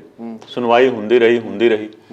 एक दिन मैनू पता लग गया 19 मई ਨੂੰ कि 20 ਤਰੀਕ ਨੂੰ है, तो हो सकता है कि फैसला सेम पैटर्न ਤੇ ਆ ਜਾਵੇ। मैं तुरंत चिट्ठी लिख दी थी सीएम साहब ਨੂੰ, अपने ਜਿਹੜੇ पार्टी ਦੇ जो इंचार्ज ਸੀਗੇ ਉਹਨਾਂ ਨੂੰ भी मिल के भी मैं बेनती ਕੀਤੀ कि कल ਦਾ मौका ਸਾਂਭ ਲੈਣਾ है। ठीक है। ਇਹਨਾਂ ਨੇ ਤਾਂ ਚਲੋ ਮੇਰੀ ਗੱਲ ਕਰਵਾਈ ਸਰਕਾਰੀ ਵਕੀਲਾਂ ਦੇ ਨਾਲ, ਲੇਕਿਨ ਉਹ ਸਰਕਾਰੀ ਵਕੀਲ ਵਹੀ ਸੀਗੇ ਜੀ। ਕੌਣ? ਜੋ ਕੈਪਟਨ ਅਮਰਿੰਦਰ ਸਿੰਘ ਦੇ ਟਾਈਮ ਵਾਲੇ ਸੀਗੇ। ਅੱਛਾ, ਠੀਕ ਹੈ ਜੀ। ਮੈਂ ਕਿਹਾ ਕਿ ਕੁਝ बनना नहीं है, मैं तुरंत रातों रात ਆਪਣੇ ਵਕੀਲ ਸਾਹਿਬ ਦੇ ਕੋਲ ਗਿਆ। ਮੈਂ ਕਿਹਾ ਕਿ ਚਲੋ ਜੀ ਵਕਾਲਤਨਾਮਾ ਕੱਲ ਅਸੀਂ ਚੱਲਦੇ ਹਾਂ। ਅਸੀਂ ਕੋਰਟ ਦੇ ਵਿੱਚ ਗਏ 20 ਤਰੀਕ ਨੂੰ, ਮੌਕਾ ਅਸੀਂ ਸਾਂਭ ਲਿਆ। 2 ਦਿਨ 3 ਦਿਨ 4 ਦਿਨ ਸੁਣਵਾਈ ਚਲੀ। ਚਲੋ ਉਸ ਤੋਂ ਬਾਅਦ ਕੋਰਟ ਦੇ ਵਿੱਚ ਛੁੱਟੀ ਆ ਗਈ ਤੇ 4 ਜੁਲਾਈ ਨੂੰ ਫੈਸਲਾ ਆਇਆ, ਉਹ ਸਾਡੇ ਹੱਕ ਦੇ ਵਿੱਚ ਆ ਗਿਆ। ਅਸੀਂ ਤਾਂ ਇਹੀ ਬੇਨਤੀ ਕੀਤੀ ਨੇ ਜੀ ਕਿ ਪਹਿਲਾਂ ਵੀ ਰਿਪੋਰਟ ਫਰੀਦਕੋਟ ਦੀ ਮਾਨਯੋਗ ਅਦਾਲਤ ਦੇ ਵਿੱਚ ਸੀਗੀ, ਲੇਕਿਨ ਫੈਸਲਾ ਚੰਡੀਗੜ੍ਹੋਂ ਹੋ ਗਿਆ। ਤਾਂ ਮਾਨਯੋਗ ਹਾਈ ਕੋਰਟ ਨੂੰ ਅਸੀਂ ਇਹੀ ਬੇਨਤੀ ਕੀਤੀ ਕਿ ਤੁਸੀਂ ਬਹਬਲ ਕਲਾਂ ਵਾਲੀ ਰਿਪੋਰਟ ਵੀ ਇੱਥੇ ਮੰਗਾ ਲਓ ਤੇ ਪੈਰਾ ਵਾਈਜ਼ ਲਾਈਨ ਬਾਈ ਲਾਈਨ ਅਸੀਂ ਉਹਦੇ ਉੱਤੇ ਡਿਸਕਸ ਕਰ ਲੈਣੇ ਹਾਂ। ਜੇਕਰ ਇੱਕ ਲਾਈਨ ਵੀ ਗਲਤ ਹੋਵੇ ਤਾਂ ਜੋ ਇਹ ਕਹਿ ਰਹੇ ਨੇ ਦੋਸ਼ੀ ਤੁਸੀਂ ਰਿਪੋਰਟ ਨੂੰ ਕੁਐਸ ਕਰ ਦਿਓ। ਸਾਡੀ ਤਾਂ ਇਹੀ ਬੇਨਤੀ ਸੀ। ਚਲੋ ਮਾਨਯੋਗ ਅਦਾਲਤ ਨੇ ਮਤਲਬ ਸਾਡਾ ਆਰਗੂਮੈਂਟ ਸੁਣ ਕੇ ਜੋ ਫੈਸਲਾ ਕਰਨਾ ਸੀ ਉਹਨਾਂ ਨੇ ਕਰ ਦਿੱਤਾ, ਔਰ ਜੋ ਸਾਡੀ ਰਿਪੋਰਟ ਸੀਗੀ ਉਹ ਰਿਪੋਰਟ ਮਤਲਬ ਐਜ ਇਟ ਇਜ਼ ਰਹੀ। ਉਹਨਾਂ ਨੇ ਫਰਦਰ ਇਨਵੈਸਟੀਗੇਸ਼ਨ ਦੀ ਗੱਲ ਕੀਤੀ ਕਿ ਇਸ ਤੋਂ ਅੱਗੇ ਦੀ ਤਫਤੀਸ਼। ਦੇਖੋ ਜਦੋਂ ਸੇਮ ਤਰੀਕੇ ਦਾ ਕੇਸ ਹੈ ਤਾਂ 2 SIT ਬਣਾਉਣ ਦੀ ਲੋੜ ਨਹੀਂ ਸੀਗੀ। ਬਿਲਕੁਲ। ਉਸ ਦਿਨ ਸਾਨੂੰ ਹੈਰਾਨੀ ਹੋਈ ਕਿ ਦੂਸਰੀ SIT ਦਾ ਅਫਸਰ ਐਫੀਡੇਵਿਟ ਦੇ ਰਿਹਾ ਹਾਈ ਕੋਰਟ ਦੇ ਵਿੱਚ ਕਿ ਪਹਿਲੀ SIT ਸਾਡੇ ਨਾਲ ਕੋਆਪਰੇਟ ਨਹੀਂ ਕਰ ਰਹੀ। ਠੀਕ ਹੈ ਜੀ। ਇਹ ਦੇਖਣਾ ਕਿਸ ਦਾ ਕੰਮ ਹੈ? DGP ਦਾ ਕੰਮ, ਹੋਮ ਸੈਕਟਰੀ ਦਾ ਕੰਮ ਹੈ। ਹੋਮ ਸੈਕਟਰੀ ਤੇ DGP ਦਾ ਕੰਮ ਹੈ। ਤਾਂ ਉਸ ਅਫਸਰ ਨੂੰ ਹਿੰਮਤ ਕਿਸ ਤਰ੍ਹਾਂ ਹੋ ਗਈ कि वो हाई कोर्ट ਨੂੰ ਲਿਖ ਕੇ ਦੇ ਦੇਵੇ ਕਿ ਦੂਸਰੀ SIT ਕੋਆਪਰੇਟ ਨਹੀਂ ਕਰ ਰਹੀ ਹੈ। ਉਹ ਆਪਣੇ ਅਫਸਰ ਦੇ ਨਾਲ ਗੱਲ ਕਰਤਾ ਤੇ DGP ਦਾ ਕੰਮ ਸੀਗਾ ਕਿ ਚਲੋ ਜੀ ਆਪਸ ਦੇ ਵਿੱਚ ਕੋਆਰਡੀਨੇਸ਼ਨ, ਹਰ ਚੀਜ਼ ਦਾ ਫੈਸਲਾ ਹਾਈ ਕੋਰਟ ਦੇ ਵਿੱਚ ਨਹੀਂ ਹੋਣਾ ਹੈ। ਬਿਲਕੁਲ ਠੀਕ। ਜੋ ਕੰਮ DGP ਲੈਵਲ ਤੇ ਹੋ ਸਕਦਾ ਸੀ, ਹੋਮ ਸੈਕਟਰੀ ਲੈਵਲ ਤੇ ਹੋ ਸਕਦਾ ਸੀ, ਤੁਸੀਂ ਦੇਖ ਲਓ ਅੱਜ ਵੀ ਆਨਲਾਈਨ ਅਵੇਲੇਬਲ ਹੈ ਉਸ ਅਫਸਰ ਦਾ ਐਫੀਡੇਵਿਟ। ਤਾਂ ਅਸੀਂ ਲੜਾਈ ਲੜ ਕੇ ਦੇਖੋ 4 ਜੁਲਾਈ ਨੂੰ ਜੋ ਆਇਆ ਫੈਸਲਾ ਉਹ ਸਾਡੇ ਹੱਕ ਦੇ ਵਿੱਚ ਆਇਆ। ਉਹਨਾਂ ਨੇ ਫਰਦਰ ਮਾਨਯੋਗ ਹਾਈ ਕੋਰਟ ਨੇ ਫਰਦਰ ਤਫਤੀਸ਼ ਦੀ ਗੱਲ ਕੀਤੀ ਕਿ ਜੋ ਕੁੰਵਰ ਵਿਜੇ ਪ੍ਰਤਾਪ ਦੀ ਤਫਤੀਸ਼ ਹੈ ਉਹ ਐਜ ਇਟ ਇਜ਼ ਰਹੂਗੀ, ਇਸ ਤੋਂ ਅੱਗੇ ਦੀ ਤਫਤੀਸ਼ ਤੁਸੀਂ ਕਰੋਗੇ। ਬਹਬਲ ਕਲਾਂ ਵਾਲੇ ਕੇਸ ਦਾ ਉਹਦੇ ਵਿੱਚ ਸਾਨੂੰ ਕਾਮਯਾਬੀ ਮਿਲੀ। ਹੁਣ ਉਸ ਤੋਂ ਬਾਅਦ ਵੀ ਦੇਖੋ ਟ੍ਰਾਇਲ ਤਾਂ ਹੋਣਾ ਚਾਹੀਦਾ ਹੈ ਨਾ ਜੀ। ਟ੍ਰਾਇਲ ਤਾਂ ਹੋਣਾ ਚਾਹੀਦਾ। ਕਿਹਦੀ ਨਾਲਾਇਕੀ? ਮੈਂ ਕੀ ਕਹਾਂ ਜੀ, ਦੇਖੋ ਇਹ ਸਾਰਾ ਸਿਸਟਮ ਹੀ ਦੇਖੋ।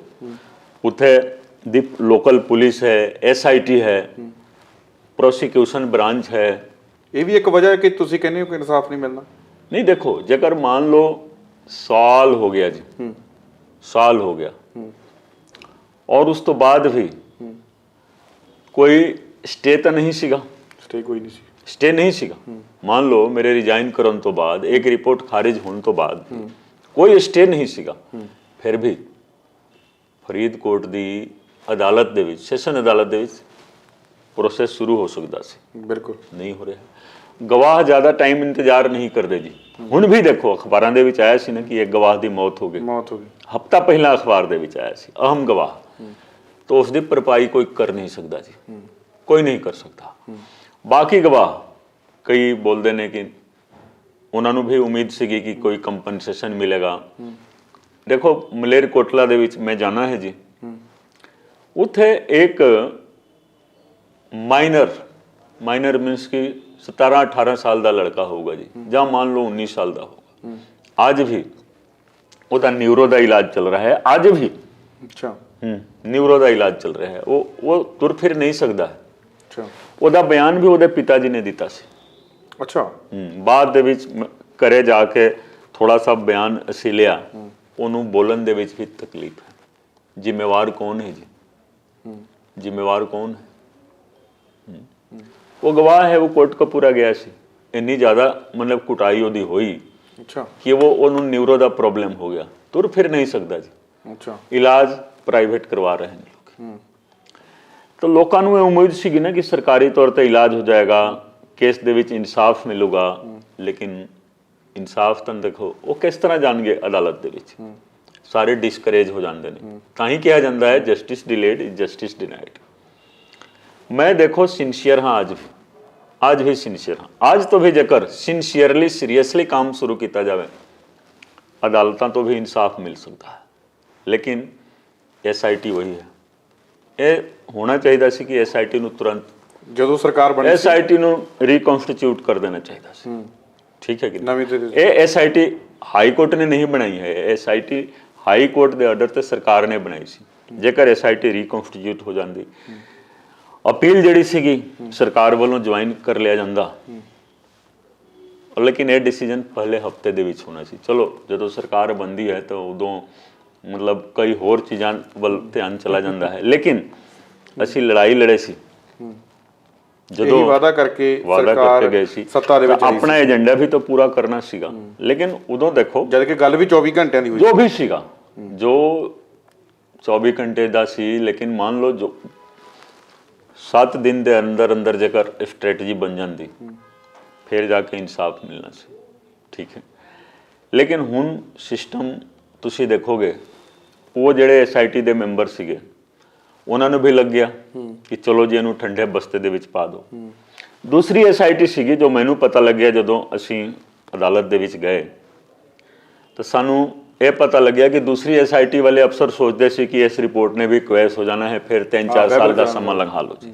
ਇਹ ਜਦੋਂ SIT ਦਾ ਇੰਟੈਂਸ਼ਨ ਇਹ ਰਹੂਗਾ ਤਾਂ ਤੁਸੀਂ ਬਾਰ-ਬਾਰ ਇਨਸਾਫ ਦੀ ਗੱਲ ਕਰ ਰਹੇ ਹੋ। ਇਹ ਜੋ ਤੁਸੀਂ ਸੀ ਵਰਡ ਜਿਹੜਾ ਤੁਸੀਂ ਯੂਜ਼ ਕਰ ਰਹੇ ਹੋ ਕਿ ਹਫਤੇ ਦੇ ਵਿੱਚ ਹੋ ਜਾਣਾ ਸੀ, ਜੇ ਉਹ ਚੇਂਜ ਕਰ ਦੇਣੀ ਚਾਹੀਦੀ ਸੀ, ਜਿਹੜਾ ਤੁਸੀਂ ਸੀ ਵਰਡ ਯੂਜ਼ ਕਰ ਰਹੇ ਹੋ, ਤਾਂ ਨਹੀਂ, ਮੈਂ ਤਾਂ ਦੇਖੋ ਲਿਖਤੀ ਤੌਰ ਤੇ ਦੇ ਦਿੱਤਾ ਸੀ, ਮੈਂ ਆਪਣਾ ਕੰਮ ਕੀਤਾ ਲਿਖਤੀ ਤੌਰ ਤੇ।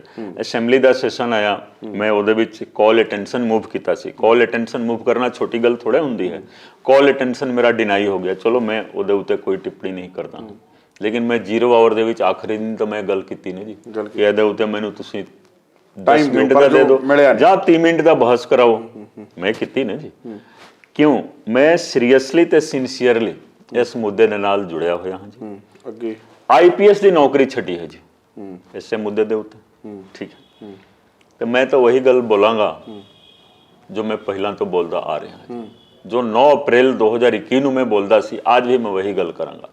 ਜੇਕਰ ਮੈਂ ਮੁਕਰ ਜਾਂਦਾ ਹਾਂ ਜਾਂ ਉਸ ਤੋਂ ਉਲਟ ਬੋਲਦਾ ਹਾਂ ਤਾਂ ਪੰਜਾਬ ਦੇ ਆਵਾਮ ਨੇ ਮੈਨੂੰ ਨਹੀਂ ਮਾਫ ਕਰਨਾ ਹੈ ਜੀ। ਤਾਂ ਮੈਂ ਪੰਜਾਬ ਦੇ ਆਵਾਮ ਦੀ ਆਵਾਜ਼ ਬਣ ਕੇ ਰਹਾਂਗਾ ਜੀ, ਬਸ ਮੇਰਾ ਇਹੀ ਇੰਟੈਂਸ਼ਨ ਹੈ, ਹੋਰ ਕੁਝ ਨਹੀਂ। ਪੰਜਾਬ ਦੇ ਆਵਾਮ ਦੀ ਆਵਾਜ਼ ਬਣ ਕੇ ਰਹਿਣਾ ਹੈ ਜੀ। ਠੀਕ ਹੈ, ਫਿਰ ਤੁਹਾਡਾ ਵਿਧਾਨ ਸਭਾ ਦੀ ਕਮੇਟੀ ਤੋਂ ਇੱਕ ਅਸਤੀਫਾ ਵੀ ਆ ਜਾਂਦਾ ਹੈ, ਬਹੁਤ ਸਾਰੀਆਂ ਮੀਡੀਆ ਦੇ ਵਿੱਚ ਇਹ ਵੀ ਉਹਦੇ ਬਾਰੇ ਦੇਖੋ ਮੈਂ ਟਿੱਪਣੀ ਇਸ ਕਰਕੇ ਨਹੀਂ ਕਰਾਂਗਾ। ਉਹਦੇ ਬਾਰੇ ਦੇਖੋ ਮਾਨਯੋਗ ਸਪੀਕਰ ਸਾਹਿਬ ਨੇ ਡਿਸੀਜਨ ਲੈਣਾ ਹੈ। ਕਾਰਨ ਇਹ ਹੈ ਕਿ ਦੇਖੋ ਜਦੋਂ ਮੈਨੂੰ ਮਹਿਸੂਸ ਹੋਇਆ, ਮੈਂ ਡਿਟੇਲ ਨਹੀਂ ਦੱਸਾਂਗਾ, ਜਦੋਂ ਮੈਨੂੰ ਮਹਿਸੂਸ ਹੋਇਆ ਵਿਧਾਨ ਸਭਾ ਦੀ ਕਮੇਟੀ ਜਿਹੜੀ ਹੁੰਦੀ ਹੈ ਨਾ, ਉਹ ਵਿਧਾਨ ਸਭਾ ਦਾ ਹੀ ਇੱਕ ਅੰਗ ਹੁੰਦੀ ਹੈ, ਤੇ ਕਮੇਟੀ ਦੀ ਕਾਰਵਾਈ ਵਿਧਾਨ ਸਭਾ ਦੀ ਕਾਰਵਾਈ ਦੇ ਬਰਾਬਰ ਹੁੰਦੀ ਹੈ। ਠੀਕ ਹੈ, ਮੈਨੂੰ ਮਹਿਸੂਸ ਹੋਇਆ ਕਿ ਅਸੀਂ ਕੁਝ ਕਰਨਾ ਚਾਹੁੰਦੇ ਹਾਂ, ਨਹੀਂ ਕਰ ਪਾ ਰਹੇ ਹਾਂ। ਮੈਂ ਕਿਹਾ ਕਿ ਹੁਣ ਇਸ ਕਮੇਟੀ ਦਾ ਚੇਅਰਮੈਨ ਰਹਿਣ ਦਾ ਕੋਈ ਮਤਲਬ ਨਹੀਂ ਹੈ ਜੀ। ਮੈਂ ਕਿਹਾ ਕਿ ਚਲੋ ਜੀ ਮੈਂ ਇਸਤੀਫਾ ਦੇ ਦਿੱਤਾ। ਮੌਕਾ ਮਿਲੂਗਾ, ਸਮਾਂ ਆਊਗਾ, ਮੈਂ ਹਰ ਚੀਜ਼ ਮੈਂ ਦੱਸਾਂਗਾ ਕੀ ਹੋਇਆ, ਲੇਕਿਨ ਅੱਜ ਮੈਂ ਨਹੀਂ ਦੱਸਾਂਗਾ। ਮੈਂ ਵਿਧਾਨ ਸਭਾ ਦੇ ਵਿੱਚ ਦੱਸਾਂਗਾ ਜੀ, ਪਹਿਲਾਂ ਵਿਧਾਨ ਸਭਾ ਦੇ ਵਿੱਚ ਦੱਸਾਂਗਾ ਕਿ ਕੀ ਹੋਇਆ ਹੈ। ਠੀਕ ਹੈ ਨਾ, ਜਦੋਂ ਐਗਜ਼ੀਕਿਊਟਿਵ ਲੈਜਿਸਲੇਚਰ ਦੇ ਉੱਤੇ ਹਾਵੀ ਹੋ ਜਾਵੇ ਨਾ ਜੀ, ਤਾਂ ਮੰਨ ਲਓ ਕਿ ਡੈਮੋਕ੍ਰੇਸੀ ਸੇਫ ਨਹੀਂ ਹੈ, ਸਿਕਿਉਰ ਨਹੀਂ ਹੈ। ਤਾਂ ਇੱਕ ਤਰੀਕੇ ਦੇ ਨਾਲ ਮਤਲਬ ਲੈਜਿਸਲੇਚਰ ਨੂੰ, ਵਿਧਾਨ ਸਭਾ ਨੂੰ ਓਵਰ ਪਾਵਰ ਕਰਨ ਦਾ ਪ੍ਰਯਾਸ ਕੀਤਾ ਗਿਆ ਐਗਜ਼ੀਕਿਊਟਿਵ ਵੱਲੋਂ। ਮੈਂ ਕਿਹਾ ਕਿ ਹੁਣ ਚਲੋ ਚੇਅਰਮੈਨ ਹੀ ਛੱਡੋ, IPS ਦੀ ਨੌਕਰੀ ਛੱਡੋ, ਚੇਅਰਮੈਨ ਹੀ ਛੱਡੋ। ਬਿਲਕੁਲ ਤੁਸੀਂ ਉਸ ਦਾ ਅੰਗ ਰਹਿੰਦੇ ਹੋਏ ਜੇਕਰ ਆਰਮ ਟਵਿਸਟਿੰਗ ਹੋ ਰਹੀ ਹੈ ਤਾਂ ਉਸ ਦਾ ਪ੍ਰੋਜੈਕਸ਼ਨ ਤੁਹਾਡੇ ਉੱਤੇ ਵੀ ਆਉਣਾ ਹੈ। ਮੈਂ ਆ ਕਿ ਨਹੀਂ, ਮੈਂ ਇਹਦਾ ਅੰਗ ਨਹੀਂ। ਅਸਤੀਫਾ ਦੇਣ ਤੋਂ ਬਾਅਦ ਕਿਸੇ ਨੇ ਅਪਰੋਚ ਕੀਤੀ ਕਿ ਕੁੰਵਰ ਜੀ ਇਦਾਂ ਨਾ ਕਰੋ? ਨਹੀਂ, ਚਲੋ ਕਈ ਐਮਐਲਏ ਸਾਹਿਬਾਨ ਦੇ ਆਏ, ਸਾਡੀ ਕਮੇਟੀ ਦੇ ਮੈਂਬਰਸ ਦੇ ਆਏ, ਤੇ ਮੈਂ ਕਲੀਅਰ ਕਰ ਦਿੱਤਾ ਕਿ ਮੈਂ ਇਹਦਾ ਅੰਗ ਨਹੀਂ ਰਹਿਣਾ ਹੈ। ਠੀਕ ਹੈ ਨਾ। ਜੇਕਰ ਮੈਂ ਜੋ ਕਰ ਰਿਹਾ, ਦੇਖੋ ਡੇ ਟੂ ਡੇ ਕਾਰਵਾਈ ਲਿਖੀ ਜਾਂਦੀ ਹੈ ਜੀ, ਔਰ ਉਹ ਵਿਧਾਨ ਸਭਾ ਦੇ ਵਿੱਚ ਹੀ ਰੱਖੀ ਜਾਂਦੀ ਹੈ। ਔਰ ਇੱਕ ਗੱਲ ਮੈਨੂੰ ਤੁਹਾਡੀ, ਅਸੀਂ ਜੇਕਰ ਆਊਟ ਆਫ ਜੁਰਿਸਡਿਕਸ਼ਨ ਕੋਈ ਕੰਮ ਕਰਦੇ ਹਾਂ ਤਾਂ ਤੁਸੀਂ ਕਿੰਤੂ ਪਰੰਤੂ ਕਰ ਸਕਦੇ ਹੋ, ਲੇਕਿਨ ਮੈਨੂੰ ਪਤਾ ਹੈ, ਮੈਂ ਬਾਰ-ਬਾਰ ਬੋਲਦਾ ਹਾਂ ਕਿ ਡਾਕਟਰ ਅੰਬੇਡਕਰ ਦਾ ਫੋਟੋ ਲਗਾਉਣਾ ਬਹੁਤ ਆਸਾਨ ਹੈ ਜੀ, ਲੇਕਿਨ ਸੰਵਿਧਾਨ ਨੂੰ ਪੜ੍ਹਨਾ, ਸਮਝਣਾ ਤੇ ਉਹਦੇ ਉੱਤੇ ਅਮਲ ਕਰਨਾ ਬਹੁਤ ਕਠਿਨ ਕੰਮ ਹੁੰਦਾ ਹੈ ਜੀ, ਬਹੁਤ ਕਠਿਨ ਕੰਮ। ਤਾਂ ਅਸੀਂ ਜਦੋਂ ਵੀ, ਮੈਂ ਮੀਟਿੰਗ ਦੇ ਵਿੱਚ ਵੀ ਜਾਂਦਾ ਹਾਂ, ਇੱਥੇ ਵੀ ਜਿੱਥੇ ਅਸੀਂ ਬੈਠੇ ਹੋਏ ਹਾਂ, ਸੰਵਿਧਾਨ ਦੀ ਕਿਤਾਬ ਤੁਹਾਨੂੰ ਮਿਲ ਜਾਊਗੀ। ਮੈਂ ਹਮੇਸ਼ਾ ਕੰਸਲਟ ਕਰਦਾ ਹਾਂ, ਜੋ ਕੰਮ ਮੈਂ ਕਰਦਾ ਹਾਂ ਕਨਸਟੀਟਿਊਸ਼ਨ ਦੇ ਮੁਤਾਬਿਕ ਨਹੀਂ। ਤੁਸੀਂ ਗੰਭੀਰ ਵਿਸ਼ੇ ਦੀ ਗੱਲ ਕੀਤੀ, ਔਰ ਗੰਭੀਰ ਸਵਾਲ ਇੱਕ ਹੋਰ ਹੈ, ਤੁਸੀਂ ਇਹਦੇ ਨਾਲ ਜੁੜੇ ਵੀ ਰਹੇ ਹੋ ਲੰਬਾ ਸਮਾਂ। Law and order the situation ਤੇ ਗੱਲ ਆਪਾਂ ਕਰਨੀ ਹੈ ਕਿ ਉਹ ਹਾਲੇ ਵੀ ਜਿਹੜੀ 1 ਸਾਲ ਤੋਂ ਬਾਅਦ ਵੀ ਜਿਹੜੀ ਉਹ ਸੁਧਰੀ ਨਹੀਂ। ਆ ਕੱਲ ਵੀ ਲਾਅ ਐਂਡ ਆਰਡਰ ਦੇ ਉੱਤੇ ਕਿਸੇ ਹੋਰ ਦਿਨ ਅਸੀਂ ਗੱਲ ਕਰਾਂਗੇ। ਅੱਜ ਤੁਸੀਂ ਜੋ ਅਸੀਂ ਸਬਜੈਕਟ ਤੇ ਜਿਸ ਇਸ਼ੂ ਤੇ ਗੱਲ ਕੀਤੀ ਹੈ, ਲਾਅ ਐਂਡ ਆਰਡਰ ਤੇ ਜ਼ਰੂਰ ਗੱਲ ਕਰਾਂਗੇ, ਬਾਅਦ ਦੇ ਵਿੱਚ ਕਰਾਂਗੇ ਜੀ। ਪਰ ਥੋੜਾ ਜਿਹਾ ਇਸ ਤਰੀਕੇ ਦਾ ਸੀਗਾ ਕਿ ਦੇਖੋ ਜਿਨ੍ਹਾਂ ਦੇ ਕੋਲ ਹੈ ਇਸ ਦੇ ਬਾਰੇ ਵਹੀ ਜਵਾਬ ਦੇ ਸਕਦੇ ਨੇ ਜੀ। ਠੀਕ ਹੈ, ਲੋਕੀ ਸਾਨੂੰ ਵੀ ਬੋਲਦੇ ਨੇ, ਖਾਸ ਕਰਕੇ ਦੇਖੋ ਸਿੱਧੂ ਮੂਸੇਵਾਲਾ ਦਾ ਜਦੋਂ ਮਰਡਰ ਹੋਇਆ ਸੀ, ਜਾਂ ਅੰਮ੍ਰਿਤਸਰ ਦੇ ਵਿੱਚ ਖਾਸ ਕਰ ਕਈ ਇਸ ਤਰ੍ਹਾਂ ਦੇ ਹਾਲਾਤ ਹੋਏ, ਬਾਹਰੋਂ ਦੂਜੇ ਸਟੇਟਾਂ ਤੋਂ ਹੁਣ ਗੈਂਗਸਟਰਾਂ ਨੇ ਕਬੱਡੀ ਟੂਰਨਾਮੈਂਟ ਵੀ ਟੂਰਿਸਟ ਆਉਂਦੇ ਨੇ, ਦੇਖੋ ਸਨੈਚਰ ਸਨੈਚਿੰਗ ਕਰਦੇ ਨੇ, ਔਰ ਸਨੈਚਿੰਗ ਦੇ ਦੌਰਾਨ ਲੋਕੀ ਗਿਰ ਜਾਂਦੇ ਨੇ, ਡੈਥ ਹੋ ਜਾਂਦੀ ਹੈ। ਗੁਜਰਾਤ ਤੋਂ ਇੱਕ ਲੇਡੀ ਦਾ ਇੱਥੇ ਡੈਥ ਹੋਇਆ ਸੀ ਅੰਮ੍ਰਿਤਸਰ ਦੇ ਵਿੱਚ। ਹਾਲ ਫਿਲਹਾਲ ਦੇ ਵਿੱਚ ਸਿੱਕਿਮ ਦੀ ਇੱਕ ਲੜਕੀ ਦਾ ਡੈਥ ਹੋ ਗਿਆ ਸੀ। ਫਿਰ ਇੱਕ ਸੁਧੀਰ ਸੂਰੀ ਦਾ ਇੱਥੇ ਮਰਡਰ ਹੋਇਆ। ਮਰਡਰ ਤੋਂ ਬਾਅਦ ਹਾਲਾਤ ਖਰਾਬ ਹੋ ਗਏ ਅੰਮ੍ਰਿਤਸਰ ਦੇ, ਤੇ ਇਸ ਤਰ੍ਹਾਂ ਲੱਗ ਰਿਹਾ ਸੀ ਕਿ ਪੰਜਾਬ ਦੇ ਹਾਲਾਤ ਵੀ ਖਰਾਬ ਹੋ ਜਾਣਗੇ। ਉਹ ਵੀ ਅਸੀਂ ਮਤਲਬ ਉਸ ਚੀਜ਼ ਨੂੰ ਮੈਂ ਕਾਊਂਟਰ ਕੀਤਾ, ਉਸ ਚੀਜ਼ ਨੂੰ ਮਤਲਬ ਕੋਈ ਹੋਰ ਹੀ ਰੰਗਤ ਦਿੱਤਾ ਜਾ ਰਿਹਾ ਸੀ। ਤੇ ਮੈਂ ਡੀਜੀਪੀ ਸਾਹਿਬ ਨੂੰ ਆਪ ਫੋਨ ਕੀਤਾ ਕਿ ਤੁਸੀਂ ਅੰਮ੍ਰਿਤਸਰ ਦੇ ਪੁਲਿਸ ਕਮਿਸ਼ਨਰ ਨੂੰ ਦੱਸੋ ਕਿ ਇਸ ਤਰ੍ਹਾਂ ਦੀ ਬਿਆਨਬਾਜ਼ੀ ਨਾ ਕਰੇ। ਨਹੀਂ ਸਮਝੇ। ਬਿਲਕੁਲ। ਮਾਰਨ ਵਾਲਾ ਕਿਸੇ ਹੋਰ ਕਮਿਊਨਿਟੀ ਦਾ ਹੈ, ਮਰਨ ਵਾਲਾ ਕਿਸੇ ਹੋਰ ਕਮਿਊਨਿਟੀ ਦਾ ਹੈ, ਤਾਂ ਤੁਸੀਂ ਕਮਿਊਨਲ ਮਸਲਾ ਤਾਂ ਨਹੀਂ ਬਣਾ ਸਕਦੇ ਹੋ। ਬਿਲਕੁਲ ਠੀਕ। ਠੀਕ ਹੈ ਕਿ ਨਹੀਂ। ਤਾਂ ਉਸ ਚੀਜ਼ ਨੂੰ ਵੀ ਅਸੀਂ ਕੰਟਰੋਲ ਕੀਤਾ, ਅਸੀਂ ਕੰਟਰੋਲ ਕੀਤਾ। ਡੀਜੀਪੀ ਸਾਹਿਬ ਆਏ, ਆਪ ਆਏ। ਠੀਕ ਹੈ ਕਿ ਨਹੀਂ। तो मेरा ये कहना है कि देखो जो जनता चाहती है, जनता की चाहती है कि अपना बिजनेस व्यापार ਜਾਂ ਜੋ ਕੰਮ ਕਰਨਾ ਹੈ ਉਹ ਚੰਗੇ ਤਰੀਕੇ ਦੇ ਨਾਲ ਉਹ ਕਰੇ ਔਰ ਉਹਨੂੰ ਸੇਫਟੀ ਰਹੇ। ਤਾਂ ਮੈਂ ਇਸ ਮੁੱਦੇ ਤੇ ਬਾਅਦ ਦੇ ਵਿੱਚ ਗੱਲ ਕਰਾਂਗਾ। ਕੋਈ ਗੱਲ ਔਰ ਮਤਲਬ ਆਪਾਂ ਆਖਰੀ ਸਵਾਲ ਮੈਂ ਤੁਹਾਨੂੰ ਕਰਨਾ ਚਾਹੂੰਗਾ ਸਰ, ਵਿਧਾਨ ਸਭਾ ਦੇ ਵਿੱਚ ਇੱਕ ਵਾਰ ਫਿਰ ਤੋਂ ਬਾਈਬਲ ਕਲਾਂ ਗੋਲੀकांड ਦਾ, ਕੋਟਕਪੂਰਾ ਗੋਲੀकांड ਦਾ ਬੇਅਦਬੀਆਂ ਦਾ ਮਸਲਾ ਗੁੰਝਣ ਨੂੰ ਮਿਲੇਗਾ? नहीं देखो ये आज तो मैं नहीं कर सकता, क्योंकि आज ही मैं बोल देवांगा फिर साड़ी की स्ट्रेटजी रहेगी। ठीक है ना। हर चीज़ मेरे बहुत सारे मुद्दे ने जी, बहुत सारे। सब तो ज़्यादा मैं अपनी कॉन्स्टिट्यूएंसी दे मुद्दे, अमृतसर शहर दे मुद्दे, पंजाब स्टेट दे मुद्दे, ते बाइबल कलां बरगाड़ी बेदबी ये तो रहना ही रहना है मेरे नाल। क्यों? IPS की नौकरी छड्डी है जी, 9 साल ਨੌਕਰੀ ਬਕਾਇਆ ਸੀ ਸਾਡੇ। ਤੁਸੀਂ ਅਫਸਰਾਂ ਨੂੰ ਦੇਖੋ, ਭਾਵੇਂ ਕੋਈ IAS ਹੋਵੇ, PCS ਹੋਵੇ, IPS ਹੋਵੇ, PPS ਹੋਵੇ, ਇੱਕ ਦਿਨ ਦੀ ਸੀਨੀਅਰਿਟੀ ਵਾਸਤੇ ਲੜਦੇ ਨੇ ਜੀ ਹਾਈ ਕੋਰਟ ਦੇ ਵਿੱਚ। ਰਿਟ ਬਹੁਤ ਸਾਰੇ ਅੱਜ ਵੀ ਰਿਟ ਚੱਲ ਰਹੇ ਨੇ ਜੀ, ਤੇ ਅੱਜ ਵੀ ਸੀਨੀਅਰਿਟੀ ਦਾ ਝਗੜਾ ਚੱਲ ਰਿਹਾ ਹੈ ਜੀ ਅਫਸਰਾਂ ਦਾ ਆਪਸ ਦੇ ਵਿੱਚ। ਠੀਕ ਹੈ। ਤੇ ਮੈਂ ਤਾਂ 9 ਸਾਲ ਦੀ ਨੌਕਰੀ ਸਿੱਧੇ ਛੱਡ ਦਿੱਤੀ ਜੀ। ਤੇ ਇਸ ਮੁੱਦੇ ਦੇ ਨਾਲ ਤਾਂ ਮੈਂ ਹਮੇਸ਼ਾ ਜੁੜਿਆ ਰਹਾਂਗਾ ਜੀ। ਤੇ ਇਨਸਾਫ ਭਾਵੇਂ मतलब जनता की अदालत देवे, दुनियावी अदालत देवे, परमात्मा की अदालत देवे। देखो इंसाफ तो होना ही होना। इंसाफ तो लोगों को पता नहीं लगता है, जो परमात्मा की मार जो पैंदी है ना जी, फिर पता लगता है कि हाँ बिल्कुल ठीक। तो उधरों जो इंसाफ होगा ना उन्होंने बर्दाश्त करना भी मुश्किल है। आज देखो तुसी देखो, मैं नहीं नाम लेना चाहता, कैप्टन साहब का हाल आज देख लो जी। कोई बोलता सीगा कि हाँ महाराष्ट्र के गवर्नर बन जाएंगे जी, इधर के गवर्नर बन जाएंगे। आप उन्होंने प्रेस कॉन्फ्रेंस किया कि नहीं जी इस तरह की कोई गल नहीं है, लेकिन आज उन्होंने CM होना सी जेकर ये पंगा वो नहीं लेंदे जी।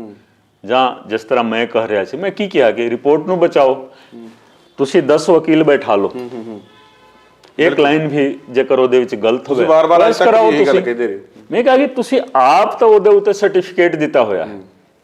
ਜਦੋਂ ਚਲਾਨ ਅਦਾਲਤ ਦੇ ਵਿੱਚ ਦਿੱਤਾ ਜਾਂਦਾ ਹੈ ਤੇ ਜਾਂ ਤਾਂ ਦੇਣ ਤੋਂ ਬਾਅਦ ਜਾਂ ਦੇਣ ਤੋਂ ਪਹਿਲਾਂ ਹੋਮ ਸੈਕਟਰੀ ਦੇ ਸਿਗਨੇਚਰ ਦੇ ਨਾਲ ਇੱਕ ਸਰਟੀਫਿਕੇਟ ਲੱਗਦਾ ਹੈ ਜੀ, ਸਮਾਇਤ ਮਨਜ਼ੂਰੀ ਉਹਨੂੰ ਕਿਹਾ ਜਾਂਦਾ ਹੈ, ਅੰਡਰ ਸੈਕਸ਼ਨ 197 CRPC 196 CRPC।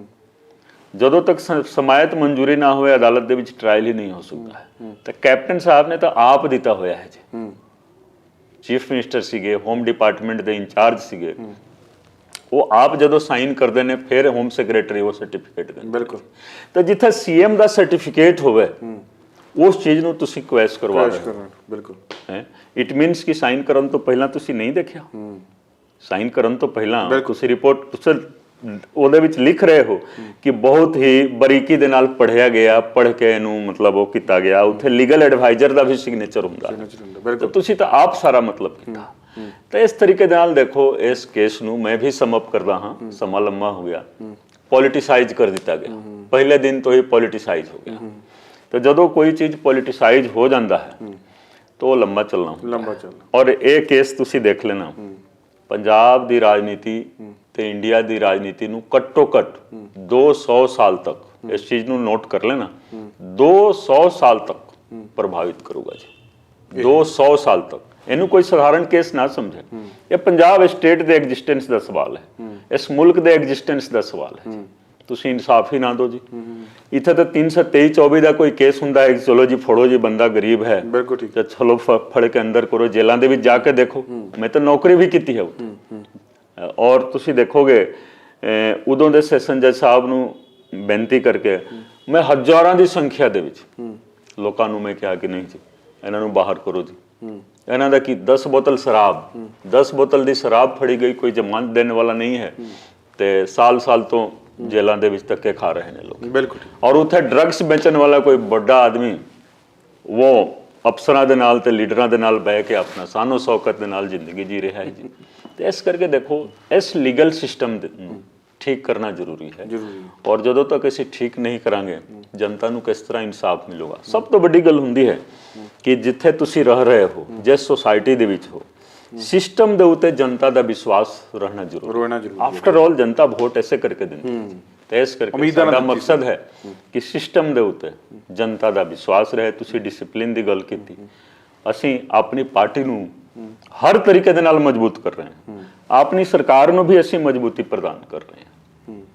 ਠੀਕ ਹੈ, ਮੈਂ ਆਵਾਮ ਦੇ ਹੱਕ ਸੱਚ ਦੀ ਗੱਲ ਕਰਾਂਗਾ, ਲੇਕਿਨ ਹਮੇਸ਼ਾ ਤੁਸੀਂ ਦੇਖੋਗੇ ਪਾਰਟੀ ਦੀ ਮਜ਼ਬੂਤੀ, ਸਰਕਾਰ ਦੀ ਮਜ਼ਬੂਤੀ ਮੈਂ ਹਮੇਸ਼ਾ ਸੋਚਦਾ ਹਾਂ ਤੇ ਕਰਦਾ ਹਾਂ ਜੀ। ਵਿਧਾਨ ਸਭਾ ਚ ਪਹਿਲੇ ਦਿਨ ਤੋਂ ਪਾਰਟੀ ਜਦੋਂ ਮੈਂ ਜੁਆਇਨ ਕੀਤੀ ਉਸ ਦਿਨ ਤੋਂ ਅੱਜ ਔਰ ਅੱਗੇ ਵੀ ਦੇਖੋ ਕਿਉਂ ਬਾਕੀਆਂ ਪਾਰਟੀਆਂ ਦਾ ਤੁਸੀਂ ਹਾਲ ਦੇਖ ਰਹੇ ਹੋ, ਉਹਨਾਂ ਨੇ ਕੀ ਕੀਤਾ। ਇਸ ਕਰਕੇ ਇਹੀ ਪਾਰਟੀ ਹੈ, ਪਾਰਟੀ ਦੀ ਮਜ਼ਬੂਤੀ, ਸਰਕਾਰ ਦੀ ਮਜ਼ਬੂਤੀ। ਉਹਦੇ ਵਿੱਚ ਇਹ ਨਹੀਂ ਹੈ ਕਿ ਫਲਾਣੇ ਨੂੰ ਇਹ ਅਹੁਦਾ ਮਿਲ ਗਿਆ, ਫਲਾਣੇ ਨੂੰ ਉਹ ਅਹੁਦਾ, ਉਹ ਸਭ ਬਹੁਤ ਛੋਟੀ ਸੀ ਗੱਲ ਹੁੰਦੀ ਹੈ। ਪਾਰਟੀ ਨੂੰ ਮਜ਼ਬੂਤ ਕਰਨਾ, ਸਰਕਾਰ ਨੂੰ ਮਜ਼ਬੂਤ ਕਰਨਾ ਇਹ ਜ਼ਰੂਰੀ ਹੁੰਦਾ ਹੈ। ਬਿਲਕੁਲ ਠੀਕ ਹੈ। ਇੱਕ ਛੋਟਾ ਜਿਹਾ ਰਾਜਨੀਤੀ ਤੋਂ ਹਟ ਕੇ ਸਵਾਲ ਹੈ ਸਰ। ਹਾਂਜੀ, ਤੁਸੀਂ ਲੰਬਾ ਸਮਾਂ IPS ਦੀ ਨੌਕਰੀ ਕੀਤੀ ਹੈ, ਸਾਲ ਤੁਹਾਨੂੰ ਵਿਧਾਇਕ ਬਣਿਆ ਨੂੰ ਵੀ ਹੋ ਜਾਣਾ ਹੈ। ਕਿਹੜੀ ਚੀਜ਼ ਸੌਖੀ ਜ਼ਿਆਦਾ ਲੱਗੀ ਜਾਂ ਔਖੀ ਲੱਗੀ, ਜਾਂ ਫਿਰ ਕਿਹਦੇ ਵਿੱਚ ਉਮੀਦਾਂ ਦਾ ਦਬਾਅ ਜਾਂ ਪ੍ਰੈਸ਼ਰ ਜਾਂ ਬੇਵਸੀ ਜਿੱਤ ਤੁਹਾਨੂੰ ਜ਼ਿਆਦਾ ਲੱਗੀ? ਦੇਖੋ ਮੈਂ IPS ਦੇ ਵਿੱਚ ਵੀ 22 ਸਾਲ ਸਟਰਗਲ ਕੀਤਾ ਜੀ। ਸਟਰਗਲ ਲੋਕਾਂ ਨੂੰ ਇਨਸਾਫ ਦਿਲਵਾਉਣ ਵਾਸਤੇ ਜੀ। ਮਤਲਬ ਨਾ ਮੇਰੇ ਵਾਸਤੇ ਇੱਕ ਵੀ ਦਿਨ ਸੌਖਾ ਨਹੀਂ ਰਿਹਾ ਜੀ, ਔਖਾ ਹੀ ਰਿਹਾ। ਉਦੋਂ ਲੜਾਈ ਪੋਲੀਟੀਸ਼ੀਅਨਾਂ ਦੇ ਨਾਲ ਹੀ ਹੁੰਦੀ ਸੀ ਜ਼ਿਆਦਾ। ਉਦੋਂ ਦੇਖੋ ਤੁਸੀਂ ਗੱਲ ਕੀਤੀ, ਜਦੋਂ ਕੋਈ ਸਿਫਾਰਿਸ਼ ਕਰਵਾ ਕੇ ਮੇਰੇ ਕੋਲ ਆਉਂਦਾ ਸੀ ਤਾਂ ਮੈਨੂੰ ਲੱਗਦਾ ਸੀ ਕਿ ਇਹ ਬੰਦਾ ਗਲਤ ਹੈ। ਪੋਲੀਟੀਸ਼ੀਅਨਾਂ ਤੋਂ ਸਿਫਾਰਿਸ਼ ਕਰਾ ਕੇ ਜਦੋਂ ਲੋਕੀ ਆਉਂਦੇ ਸੀ ਮੈਨੂੰ ਮਿਲਣ ਵਾਸਤੇ ਤਾਂ ਮੈਨੂੰ ਲੱਗਦਾ ਸੀ ਕਿ ਇਹ ਬੰਦਾ ਗਲਤ ਹੋਊਗਾ, ਕਿਉਂਕਿ ਮੈਂ ਸਿੱਧੇ ਜੋ ਲੋਕ ਆਉਂਦੇ ਸੀ ਉਹਨਾਂ ਨੂੰ ਤਰਜੀਹ ਦਿੰਦਾ ਸੀ, ਉਹਨਾਂ ਦਾ ਕੰਮ ਮੈਂ ਪ੍ਰਾਇੋਰਿਟੀ ਦੇ ਆਧਾਰ ਤੇ ਕਰਦਾ ਸੀ। ਅੱਜ ਜਦੋਂ ਮੈਂ MLA ਬਣ ਗਿਆ, ਰਾਜਨੀਤਿਕ ਫੀਲਡ ਦੇ ਵਿੱਚ ਆ ਗਿਆ, ਤਾਂ ਜਦੋਂ ਲੋਕੀ ਮੇਰੇ ਕੋਲ ਆਉਂਦੇ ਨੇ ਤਾਂ ਮੈਨੂੰ ਵੀ ਹੈਰਾਨੀ ਹੁੰਦੀ ਹੈ ਕਿ ਛੋਟੇ ਕੰਮ ਵਾਸਤੇ ਲੋਕੀ ਸਾਡੇ ਕੋਲ ਆਉਂਦੇ ਨੇ। ਜੇਕਰ ਮੰਨ ਲਓ ਉਹਨਾਂ ਦਾ ਕੰਮ ਰੂਟੀਨ ਦੇ ਵਿੱਚ ਹੋ ਜਾਵੇ ਦਫ਼ਤਰਾਂ ਦੇ ਵਿੱਚ, ਤਾਂ ਸਾਡੇ ਕੋਲ ਕਿਉਂ ਆਉਣਗੇ? ਸਾਡੇ ਕੋਲ ਬਿਲਕੁਲ ਠੀਕ। ਲੇਕਿਨ ਮੰਨ ਲਓ ਬਰਥ ਸਰਟੀਫਿਕੇਟ ਬਣਾਉਣਾ ਹੈ, ਉੱਥੇ ਖਜਲ ਖੁਆਰੀ ਹੋ ਰਹੀ ਹੈ, ਰਿਸ਼ਵਤਖੋਰੀ ਚੱਲ ਰਹੀ ਹੈ। ਕੰਟਰੋਲ ਚਲੋ ਕਾਫੀ ਹੋਇਆ ਹੈ ਆਮ ਆਦਮੀ ਪਾਰਟੀ ਦੀ ਸਰਕਾਰ ਦੇ ਵਿੱਚ, ਲੇਕਿਨ ਹਲੇ ਵੀ ਬਹੁਤ ਕੁਝ ਹੋਣਾ ਬਾਕੀ ਹੈ।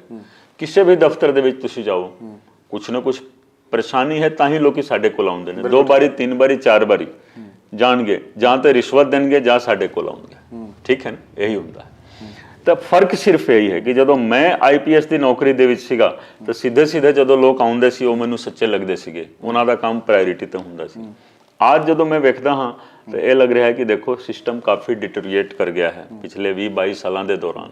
ਲੋਕਾਂ ਨੂੰ ਅੱਜ ਵੀ ਜੇਕਰ ਪੋਲੀਟੀਸ਼ੀਅਨ ਦੇ ਕੋਲ ਜਾਣਾ ਪੈਂਦਾ ਹੈ, ਇਟ ਮੀਨਸ ਕਿ ਸਿਸਟਮ ਵਰਕ ਨਹੀਂ ਕਰ ਰਿਹਾ ਹੈ। ਤਾਂ ਹੀ ਜਨਤਾ ਨੇ ਬਦਲਾਅ ਵਾਸਤੇ ਵੋਟ ਕੀਤਾ ਸੀ। ਬਦਲਾਅ ਇੱਕ ਕੰਟੀਨਿਊਇੰਗ ਪ੍ਰੋਸੈਸ ਹੈ, ਹੌਲੀ ਹੌਲੀ ਬਦਲਾਅ ਆ ਜਾਊਗਾ ਜੀ। ਤੇ ਸਿਸਟਮ ਜਦੋਂ ਕੰਮ ਕਰੇਗਾ ਤਾਂ ਲੋਕੀ ਪੋਲੀਟੀਸ਼ੀਅਨ ਦੇ ਕੋਲ ਛੋਟੇ ਛੋਟੇ ਕੰਮਾਂ ਵਾਸਤੇ ਨਹੀਂ ਜਾਣਗੇ। ਠੀਕ ਹੈ ਕਿ ਨਹੀਂ? ਤੇ ਮੇਰਾ ਪਹਿਲਾਂ ਵੀ ਸਟਰਗਲ ਦਾ ਸਮਾਂ ਸੀਗਾ ਨੌਕਰੀ ਦੇ ਦੌਰਾਨ ਵੀ, ਔਰ ਹੁਣ ਵੀ ਸਟਰਗਲ ਦਾ ਹੈ। ਆਉਣ ਵਾਲਾ ਸਮਾਂ ਵੀ ਸਟਰਗਲ ਦਾ ਹੋਊਗਾ, ਉਹ ਵੀ ਆਵਾਮ ਵਾਸਤੇ ਵੀ, ਆਮ ਜਨਤਾ ਵਾਸਤੇ ਜੀ। ਮੇਰਾ ਨਿੱਜੀ ਵਾਸਤੇ, ਮੈਂ ਤਾਂ ਪਹਿਲੇ ਦਿਨ ਹੀ ਕਹਿ ਦਿੱਤਾ ਸੀ ਕਿ ਮੈਂ ਨਿੱਜੀ ਆਪਣੇ ਵਾਸਤੇ ਕੋਈ ਕੰਮ ਨਹੀਂ ਕਰਨਾ ਹੈ, ਜੋ ਕੰਮ ਕਰਨਾ ਹੈ ਜਨਤਾ ਵਾਸਤੇ ਕਰਨਾ ਹੈ ਜੀ। ਬਿਲਕੁਲ, ਤੁਸੀਂ ਕੀਮਤੀ ਸਮਾਂ ਦਿੱਤਾ, ਬਹੁਤ ਬਹੁਤ ਧੰਨਵਾਦ ਜੀ। ਤਾਂ ਇਹ ਸਨ ਕੁੰਵਰ ਵਿਜੇ ਪ੍ਰਤਾਪ ਜੀ, ਜਿਨ੍ਹਾਂ ਦੇ ਵੱਲੋਂ ਸਾਡੇ ਨਾਲ ਪੰਜਾਬ ਦੇ ਬਹੁਤ ਸਾਰੇ ਅਹਿਮ ਮਸਲਿਆਂ ਤੇ ਗੱਲਬਾਤ ਜਿਹੜੀ ਹੈ ਕੀਤੀ ਗਈ ਹੈ।